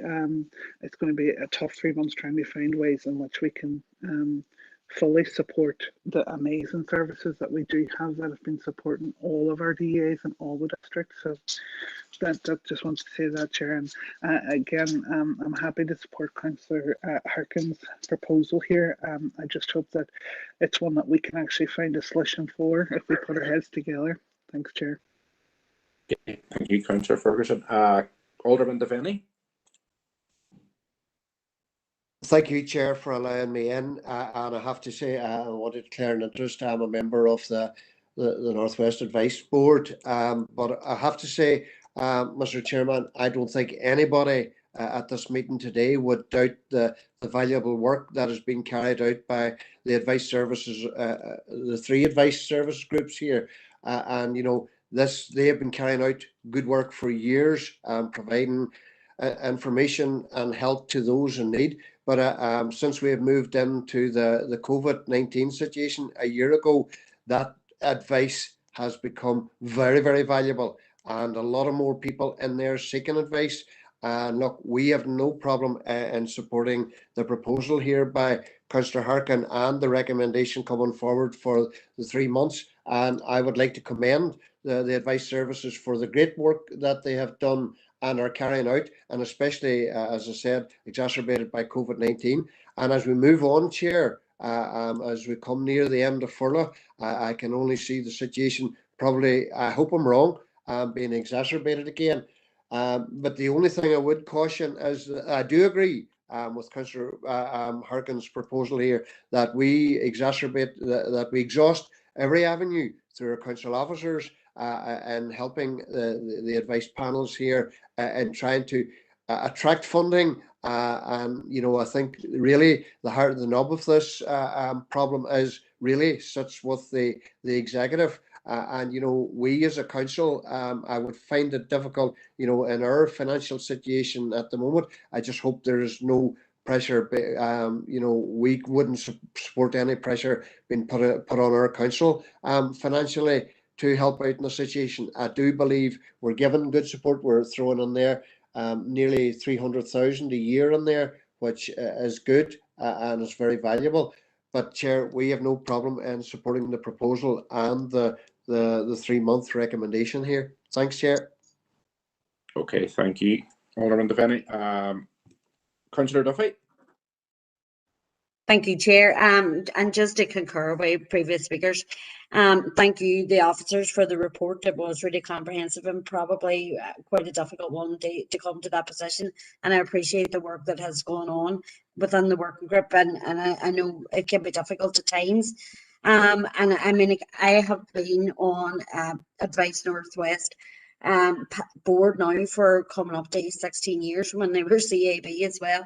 So completely understand the work that goes on in the sector and the pressures that have been evident in the sector for many, many years. I don't think advice services have ever been completely adequately funded for the work that they do. So absolutely have no issue with the proposal put forward by Councillor Harkin.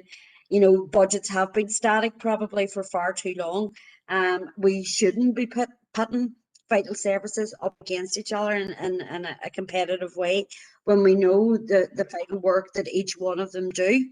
I know over the course of the pandemic, I have used all of the advice services at different times because I know the pressures that each of them have been under, and they have all gone over and above to assist me and assist anyone that I have been working with. So completely support the work that they've done. In terms of the executive, yes, the minister has expressed her disappointment in terms of the budget.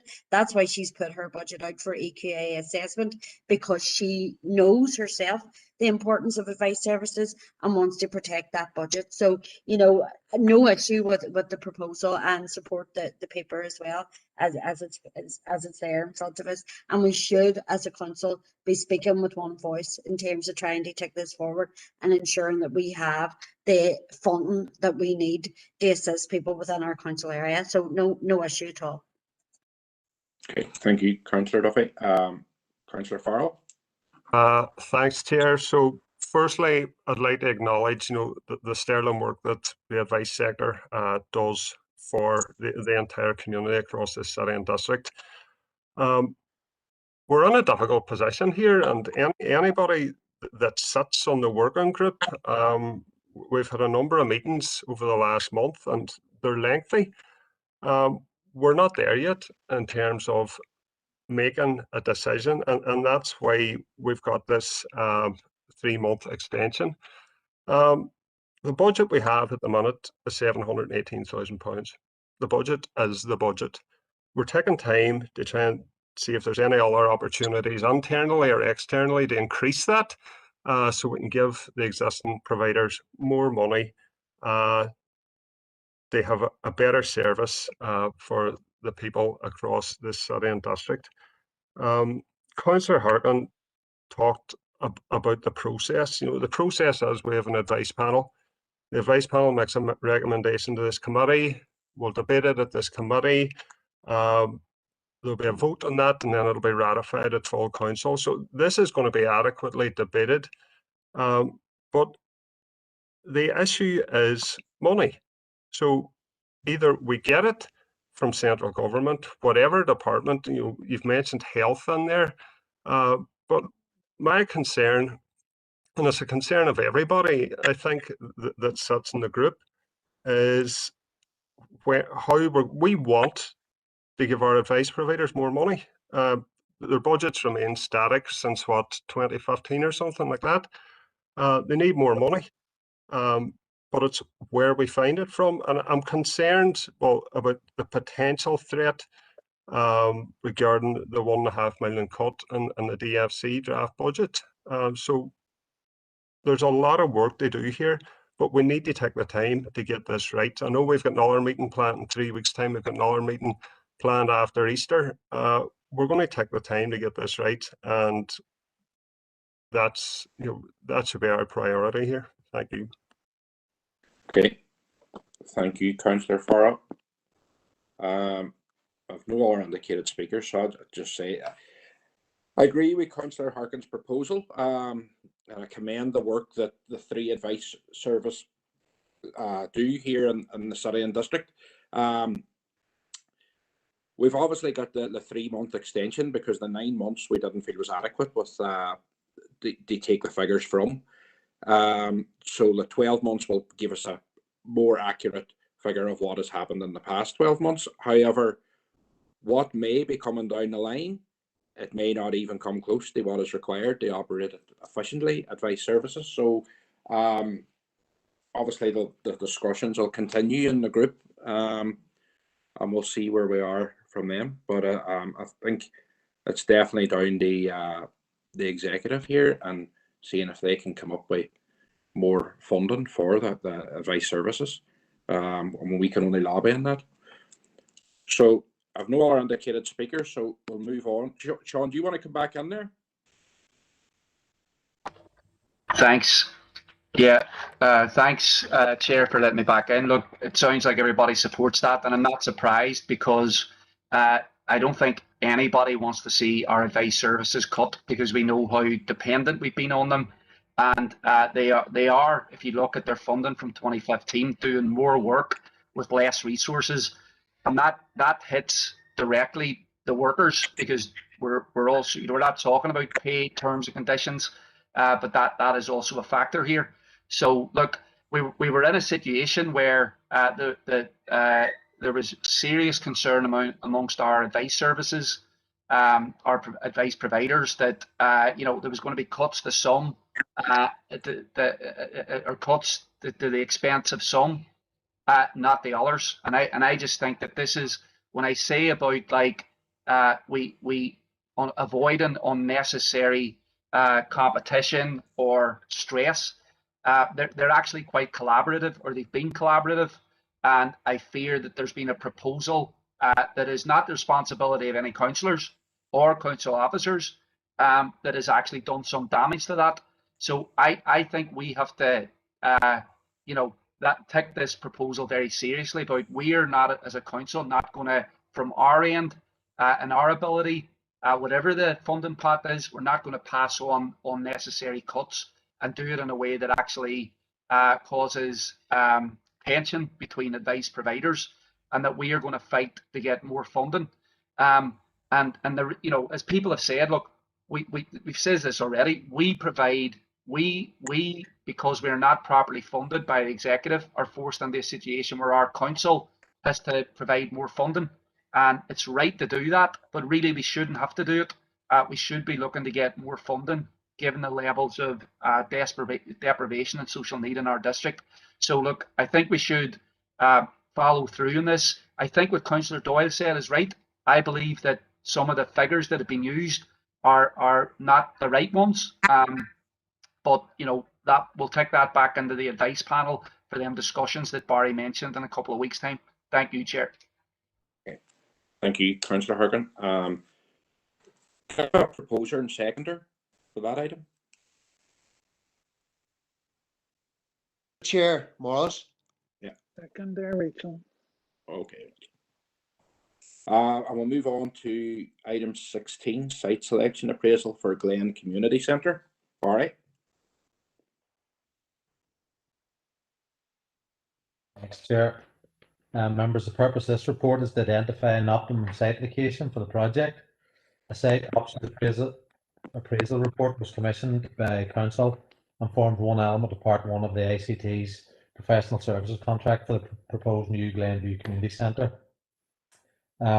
Members, in terms of the key issues, 6 sites were included in the selection process with the sites at Brook Park, Craig Road, North Road ruled out at the first stage.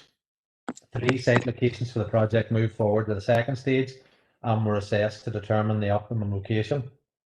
Assessment criteria incorporated advantages and disadvantages and looked at these from a number of viewpoints, including planning, buildability, future proofing, and cost. Site locations assessed at the second stage were the existing community centre on Setter Street, a new site at Craigburn Park, 2 options within that site, upper and lower, and a new site at the existing Glen Play Park. And you'll see within 2.12 location map within the site report. The conclusion of the ICT report is that the preferred site for the new centre is at Craigburn Park, lower site. However, the report does highlight that there's currently a risk that any planning application submitted for this location may be recommended for refusal by the department, as the site lies within the flood inundation zone of the Craigan reservoirs, meaning, and as a result, planning approval for the project may not be granted. So, members, in terms of recommendation, you'll see in section 4.5 still about the risk with the ICT proceeding because of the planning uncertainties around this. But in terms of the recommendations, approval is required for members to implement the ICT report recommendation in terms of the preferred site at Craigburn Park lower and allow design to continue on this site to RIBS stage 3 develop design and submission of the planning application on the strength of the ongoing discussions between Council, Department for Infrastructure, DFC and CCPEL. If the planning application proves successful, then members' further approval is requested to proceed to RIBS stage 4 technical design and the issue of tenders. Thanks, Chair. Okay, right. Thank you for that. Councillor Burke. Thanks, Chair. Happy to propose the recommendations of the report, and it's definitely welcome that this is being progressed. And from the report and obviously from Barry there chatting, we can see the best suited site would be the lower site of the Burn Park, just based on the findings obviously from the report. And I do appreciate within it there the concerns raised around the reservoirs, which we hope now we'll see a resolution soon. And I'd like to just welcome and commend the joint up approach that's been taken to sort of address that and all the obstacles they did, and all the stakeholders involved, including obviously the Glen Development Council itself and obviously the Craigan Country Park around the reservoir stuff. So again, just like to commend the work of the council officers and the Glen Development Initiative, who do amazing work on there and for getting the project to where it's at. And I would just hope that as a committee we can agree to move this on now to the next stage and avoid any future delays. Thanks, Chair. Okay, thank you, Councillor Burke.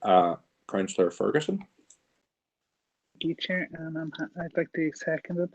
And also when speaking with some of the workers and the Glen Development, they said that they have told me that this is the best site that's been identified. You know, the other ones aren't feasible, such as the play park would be losing the play park itself. The issues around the Craigan Reservoir, they are hoping that's going to be resolved soon with the work with DFI, DFC and the Craigan Country Park. And it should be noted, you know, that this will feed into the wider development of the Craigburn Park. So hopefully there'll be no issues with this committee. We'll see it progress on to stage 3 and possibly then stage 4. Thank you, Chair. Okay, thank you, Councillor Ferguson. I have no other indicated speakers, so I take it everyone's happy with that proposal. And we'll move on to item 17. I'll take item 17 and 18 together unless anyone wants to speak in that. So proposed, Chair, if you need a proposer. Yeah, that's okay. Yeah. Seconder. Happy second, Chair. Sean Mooney. Okay. And we'll go on to item 19, draft mental health strategy. So Seamus. Thank you, Chair. Members, you'll be aware that the Department of Health is consulting on a draft 10-year mental health strategy, which was identified as an immediate priority of the Northern Ireland Executive. The draft strategy sets out a new vision for mental health in Northern Ireland, as well as 29 high-level actions to take forward strategic change over the next decade. Chair, a member-led working group has reviewed the strategy document and prepared a draft response for members to consider and approve prior to submitting to the Department of Health by the 26th of March.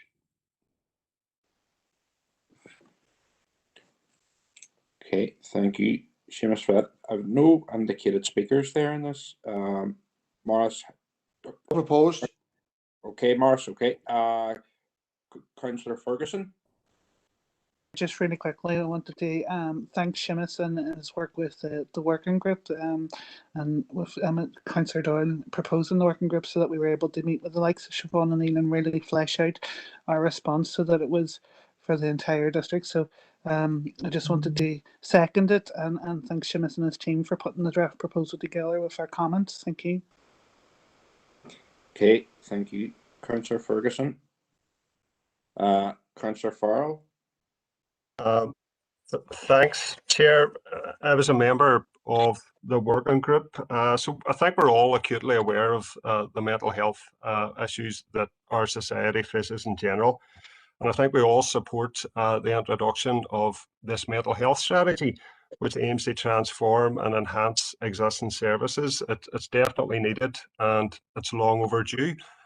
But words and paper aren't going to fix these problems. Mental health needs adequate funding, it needs proper resources, and it needs political will. I'm acutely aware of the mental health waiting lists across the Western Trust. Some have improved in the last year and some have got a lot worse. In terms of children and adolescents, this time last year there were over 300 young people waiting over 9 weeks to be seen. That is halved in the last year, so that should be commended. In terms of adult mental health, this time last year there was over 540 waiting over 9 weeks to be seen. That again has halved. But the figures for psychological therapies have continued to grow in the last year. It was 865 waiting over 13 weeks to be seen last year. It is now over 50% higher at nearly 1,300 people. And the longest person has been waiting over 3 years. So the true test of this strategy is going to be, are these waiting lists going to reduce? And are people across our city and district going to be seen in a timely manner? And I think it's also important to note the New Decade, New Approach commitment for an addiction centre in the Northwest. I'm glad that it's now council policy that we're actively pursuing that, and I hope that bears fruit for the people of the city and district. Thank you. Thank you, Councillor. Councillor McHugh? Yeah, thank you, Chair, and again, thanks to Seamus there for the report. I'm not sure if it would come under theme 2, providing the right support at the right time, or theme 1, promoting wellbeing and resilience through prevention and early intervention. But in terms of people who have mental health problems, a lot of them, Chair, are trying to juggle work and deal with their medical condition. And I've always been of the opinion that the health service should be offering the likes of psychological therapies and other treatment at more suitable times for people who are trying to keep that employment going and dealing with mental health issues at the same time. So I think we need to be looking at more flexibility in terms of when workers are able to access those services, whether that be in the evening time or at weekends. So I don't know, maybe if that could be maybe added on there under one of those themes. Thank you, Chair. Thank you, Councillor McHugh. Very good point. Seamus, sir, do you want to come in on that? Or? Yeah, through you, Chair, and Councillor McHugh, we'll update the draft response to include those comments. Yeah. Councillor Harkin? Thanks, Chair, and thanks, Seamus, for the work on this. And obviously, there's been quite a few councillors who have been really pushing this and and making sure that the council takes this very, very seriously. Look, there's a lot in here, a lot of good stuff, a lot of stuff that has to be highlighted and pointed out. And we had an excellent meeting with Professor Siobhan O'Neill, I think last week or the week before, where she talked about the opportunities around this, the necessity and the urgent necessity of acting, and even for people who are frustrated, to remain hopeful, because there is some very good work being progressed, and and we hope that she will continue to champion a serious approach to mental health right across the north for as long as possible. So, but here's the way I look at it. The proof will be in the pudding, because we talked last week about having lists of things with no content to them, or no details. There will be a budget coming out very soon that will include mental health, and we will see how serious the executive is taking mental health. Because in the draft, the draft health budget, there were massive gaps, and I think that's how we measure how seriously this is being taken at the Assembly.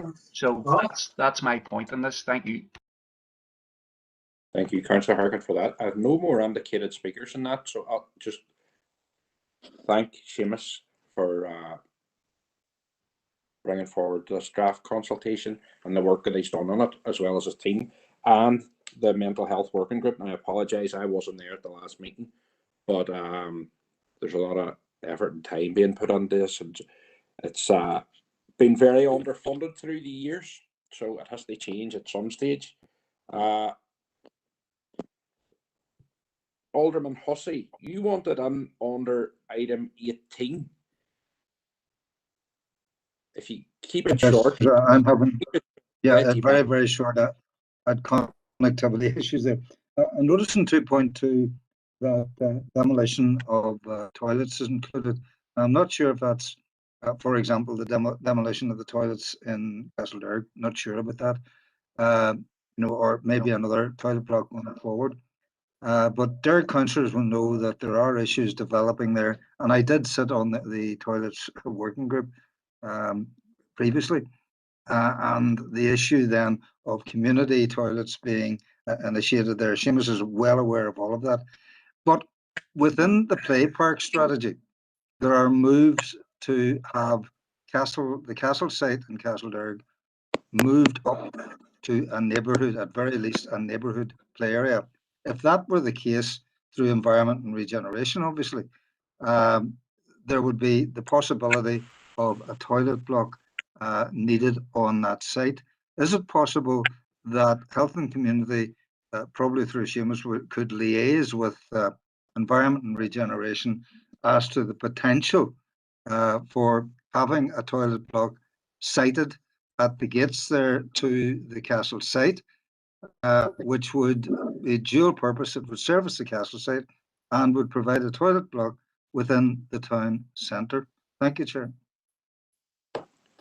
Okay, do you want to come on there, Seamus, on that one? Yeah, through you, Chair. By all means, we will liaise with the Environment and Regeneration section of the Council and scope out what the opportunities are and bring a report back into committee at a future date. Very much appreciated, Seamus and Chair, for allowing me on. Thank you. Councillor Doyle, I take it you wanted to come in under the mental health strategy. I missed you there just as I was jumping back. It's a bit of both, Chair, if you'll indulge me. Okay. Yeah, no, look, I mean, all credit to Seamus and his team for pulling together our response from the mental health working group, and we'll continue doing our work. But it's actually this aspect of item 18 that Alderman Hussey has referred to there, 2.2. Look, I've asked about this before. I just genuinely, from living in the city, can think of maybe, I'm not in any way familiar with other parts of the district. But how is it that we are trying to budget £70,000 for public toilets clean-up and refurbishment when it's been a fair long time since I've seen any public toilets? Specifically, in the city centre. Now, I know part of the answer I'm going to get back is that there's a working group set up and it's looking at this. But I mean, we've just come through a rates process, and how are we spending £70,000 on public toilet clean up and refurbishment? If somebody could enlighten me, I would really appreciate it. Thank you.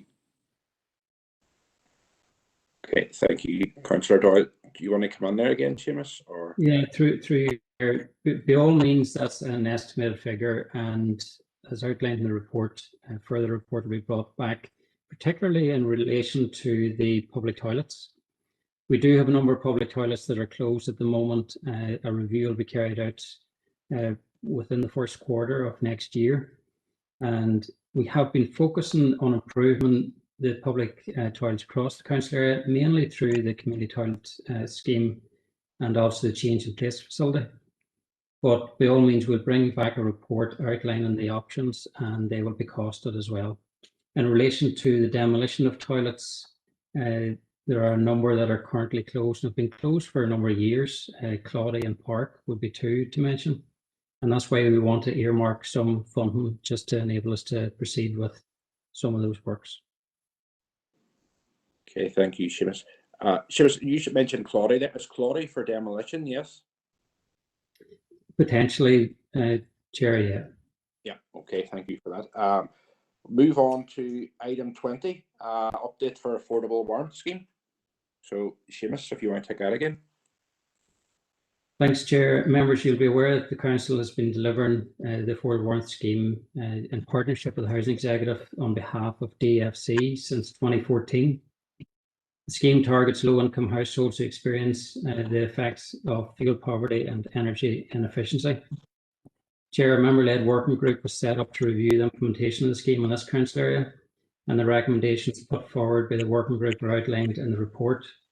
These include Council's commitment as a delivery partner, Council's support of the proposed legislative changes in terms of increasing the income threshold, a request for DFC to change the funding mechanism to Council from a payment per referral basis to an annual lump sum.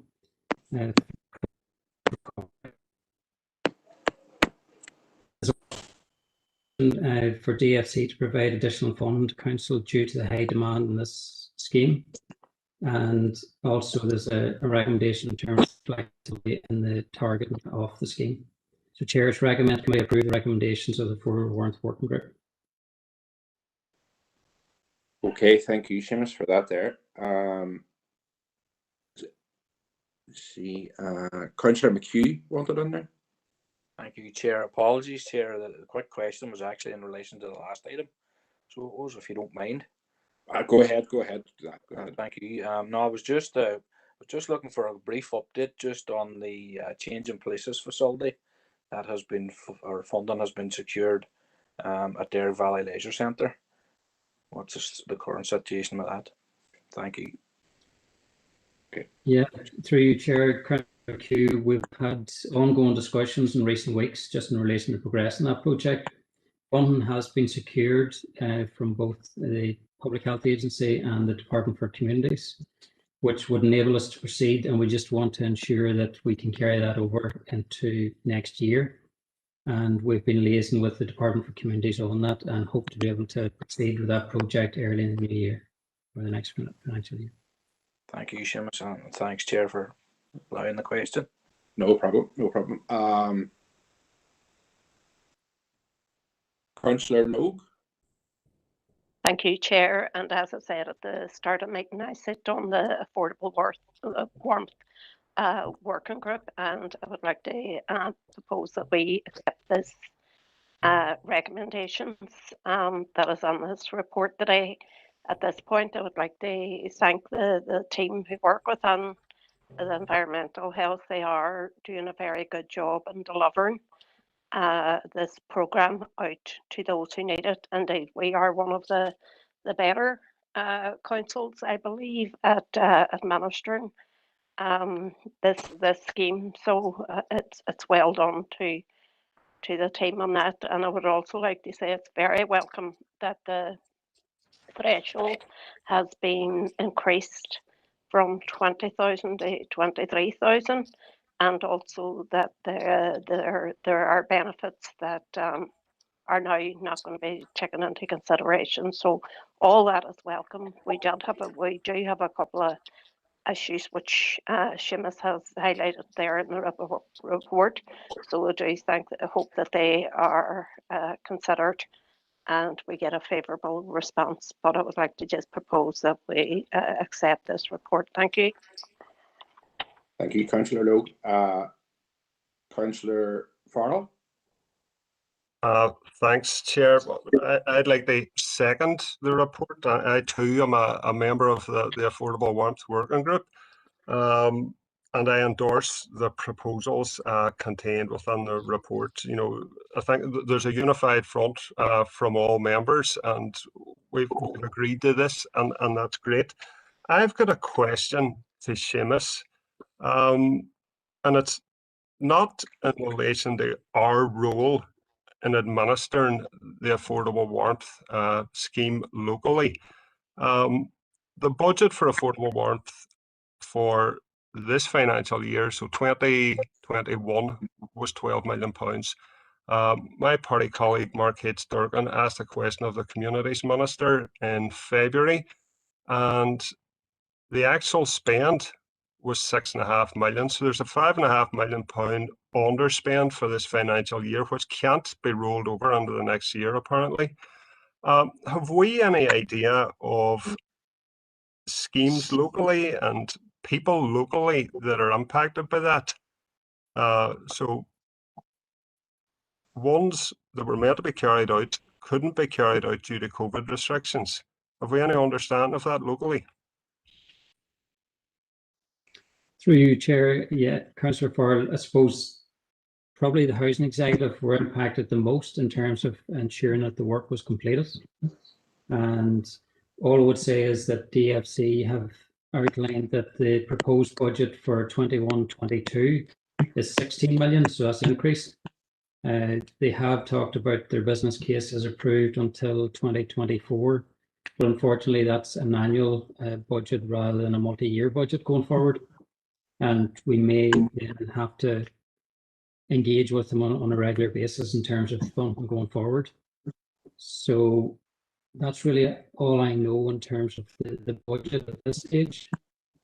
But I know COVID was the main difficulty in relation to 2021. All right. Cheers, Seamus. Thank you. Alderman Hussey. Thanks, Chair. Just a quick one on it. Are we still looking at recommendations via a postcode basis? Number one. Number two, might it be useful to have a fresh awareness program for residents with regard to the scheme? And finally, perhaps a greater use of the local community growth partnership boards to assist with that awareness, via those of us who sit on those boards, and indeed via the animators who are currently doing sterling work in the various areas that they are cited in. Thank you, Chair. Okay, Alderman Hussey. I'll take Councillor McHugh first, and then Seamus, you can come back in then. Thank you, Chair. Just a quick question to Seamus. See, for those applicants who previously applied and were assessed to be very marginally over the threshold, and obviously I welcome the development there that certain benefits that people are on will mean that they will be taken out of that income assessment for the threshold. Will they have to reapply again now? I understand obviously people's circumstances can change, but for those whose circumstances have remained the same and were excluded because they were narrowly over the threshold, is there any priority going to be given to them, when the new criteria kicks in? Thank you. Yeah, Okay, Seamus. through you, Chair. Yeah, that's a very good question, Councillor McHugh, and it's one that has been raised with DFC recently, and we're waiting clarification on that. And I'll keep members updated on terms of what the outcome is, and that'll be factored in hopefully with the new SLA, which would need to be approved and agreed by Council. In relation to Alderman Hussey's query about promoting the scheme and raising awareness, the difficulty we have is that it's a targeted scheme, and that has presented some difficulty in terms of information that was placed on websites, and so we're just mindful that we have to follow DFC's guidance on how widely we promote the scheme. But by all means, I can bring back in an update in terms of any changes to the scheme to members for their information. Okay, thank you, Seamus, for all that there. I've no other indicated speakers. I'll just say that it is concur with all the previous speakers, but it is good news that the threshold's been lifted and people's benefits won't be taken into account against it. So good news all around. Just now need more money for it. Go on to 21 now for item 21, trade union representation, special meeting. Karen. Chair, members, you will be aware of the two previous motions in respect of this issue, so I'm not going to go into the detail of the background, but to advise you that following consultations by our Democratic Services Officer with the Congress of Trade Unions, it was suggested that we liaise with the Derry Trade Unions Council. Obviously, there are 5 key main unions operating within the district that have full-time officials and representation. However, there was within the body of the previous discussions suggestions that invites should be extended to others, including local branch chairs. Additionally, members, there was then a further motion which considered the detail of inputs from students with the recommendation that 5 students' representative bodies be invited to present. Since the report was presented to you, we've had response from the Derry Trade Unions Council with proposals across sectorally: education, finance, the community and voluntary sector, university and higher education, the civil service, and responses due in regard to teachers' unions and the shop workers' union. Collectively, that gives the potential for 8 presenters from the Trade Unions Council and a further 5 from the students' union representatives. So members, we're seeking your views on how we proceed with that delegation. Obviously, there are speaking limitations that you're very familiar with in terms of deputations, and it may be that we need to have a more considered approach as to how that would work. So members, just seeking your views.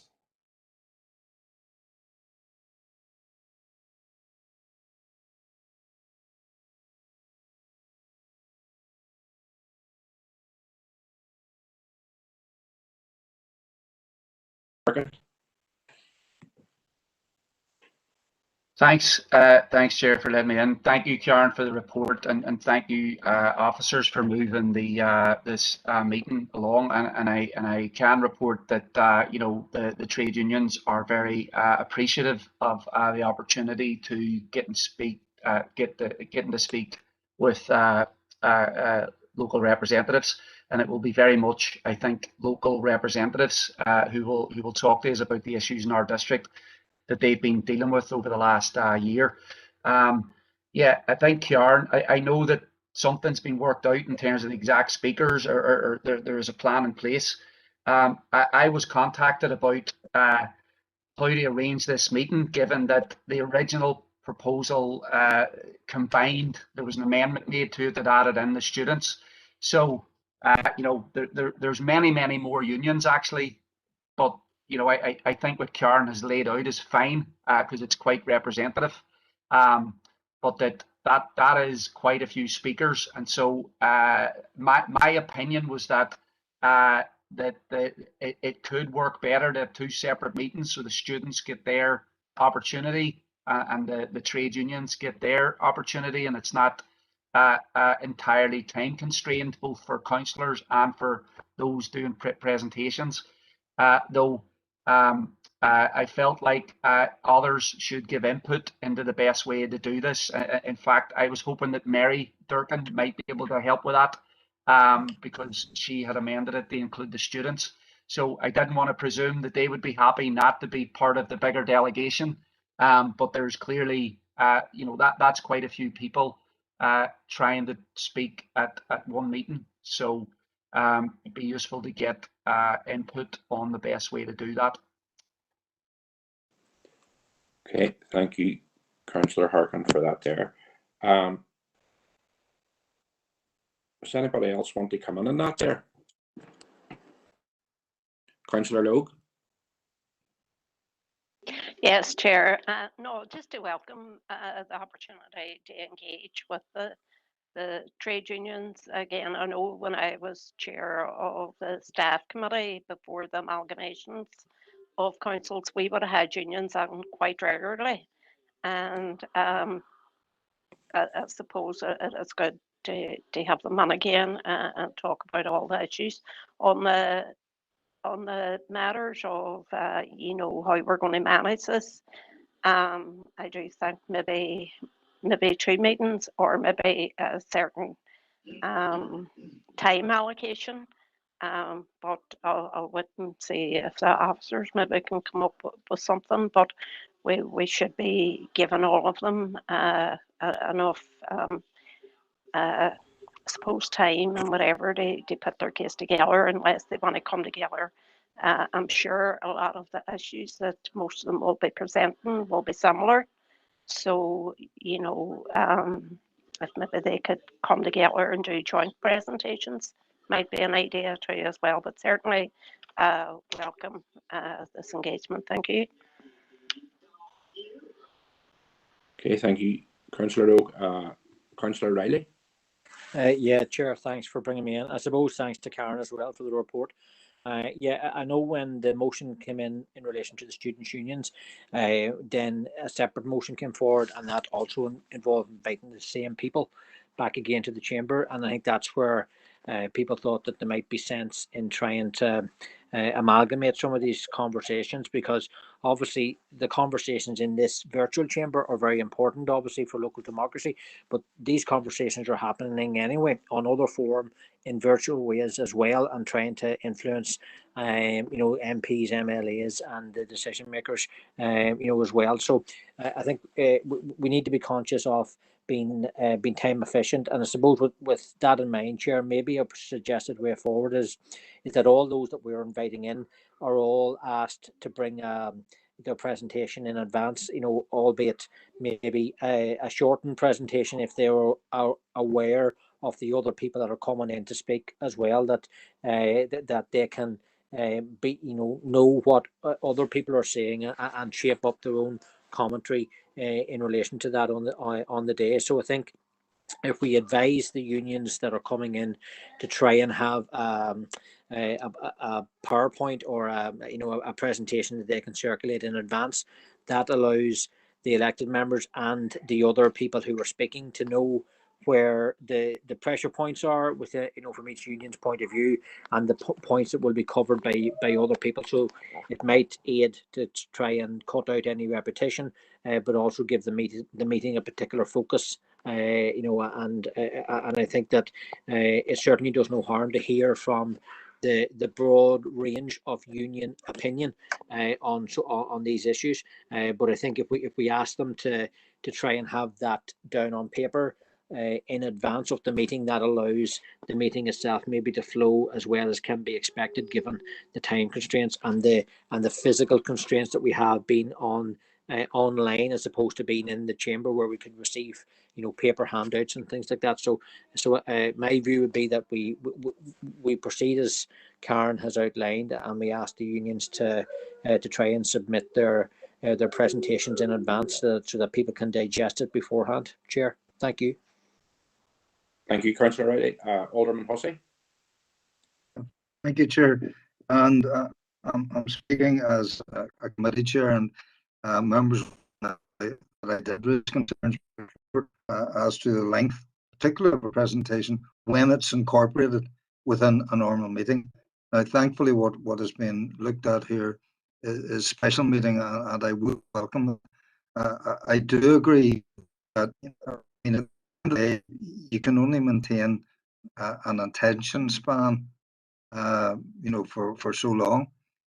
So there does need to be consideration as to how, and I mean, this is one for the presenters as well. They want to be effective in getting their message across. I agree with Councillor Riley there.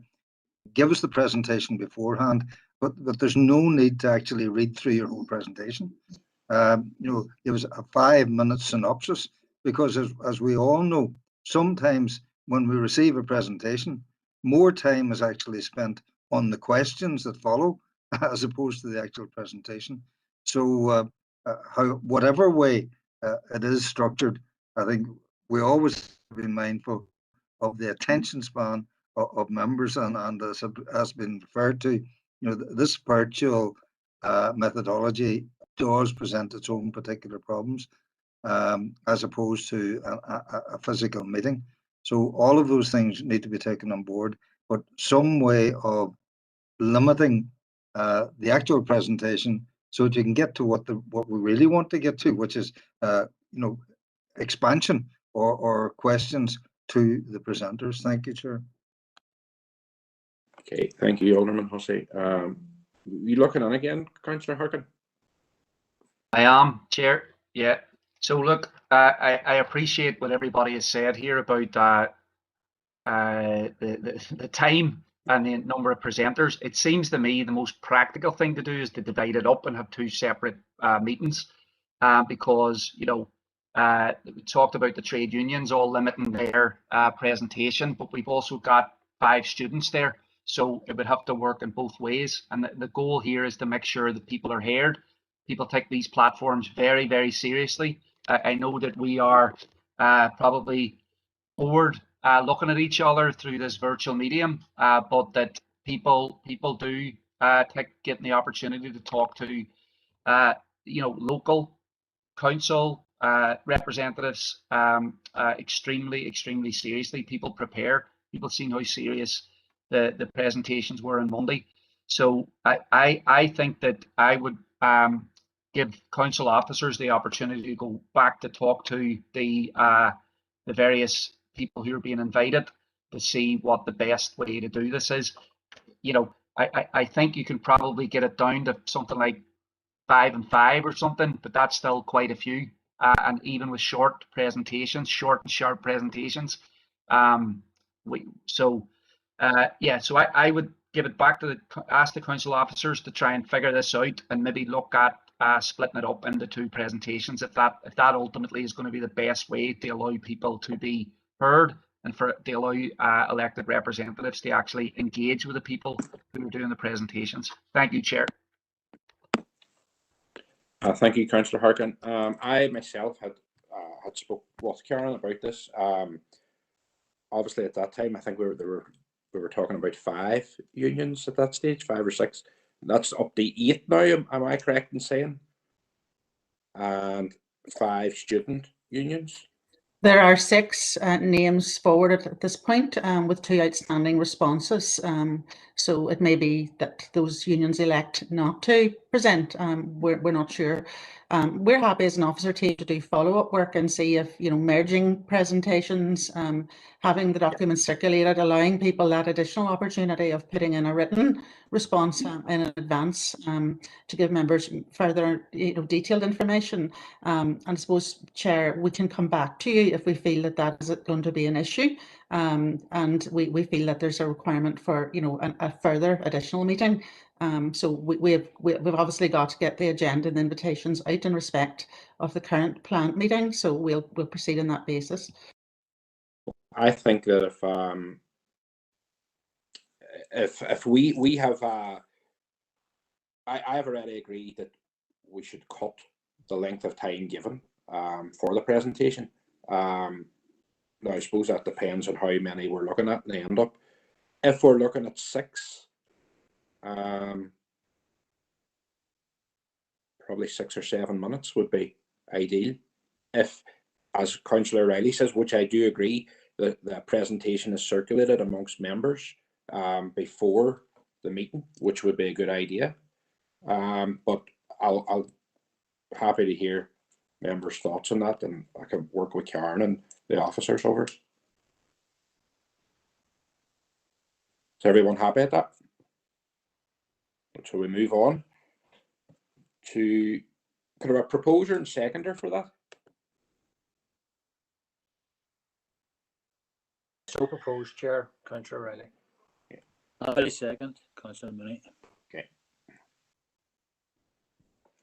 So open for information. 22, children and young people's emotional health and well-being and education. Seamus.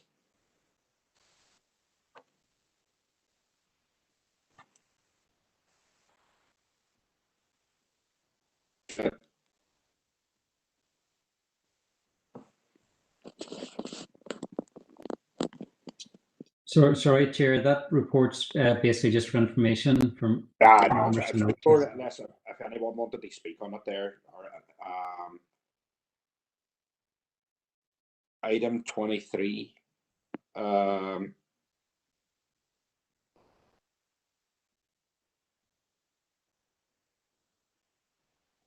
you allowed to clarify an issue, Alderman Hussey? If you've declared a pecuniary interest. That's what I'm not sure of. Karen, what's the outcome on that? What is the issue, firstly? It's about entertainment licenses. And I have a licensed premise with an entertainment license.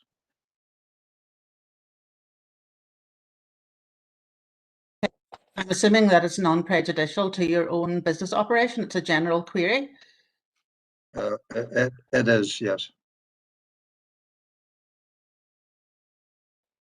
Content to proceed. Okay. Go ahead, Alderman Hussey. It's simply to remind members of committee that the item is with regard to entertainment's license and the issues around entertainment's license, but to remind members that when the application is made, there is more than just the filling in of the paper for the entertainment's license. There are other requirements that have to be fulfilled that require financial, or that impact a financial impact on all applicants, no matter who they are. That's all. And I'm talking in terms of fire certificates and alarm certificates, etc. And they're not cheap, just to make members aware of that. Thank you. Okay, thank you, Alderman Hussey. 24 and 25, we'll move on the confidential if everyone's happy. You have proposers? Proposed, Chair, Alderman Warwick. Okay. A seconder there, please.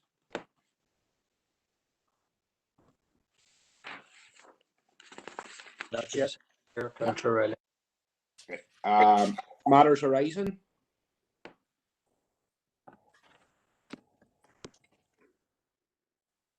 No indicated speakers. 27, Sean Dolan's DAA. All right.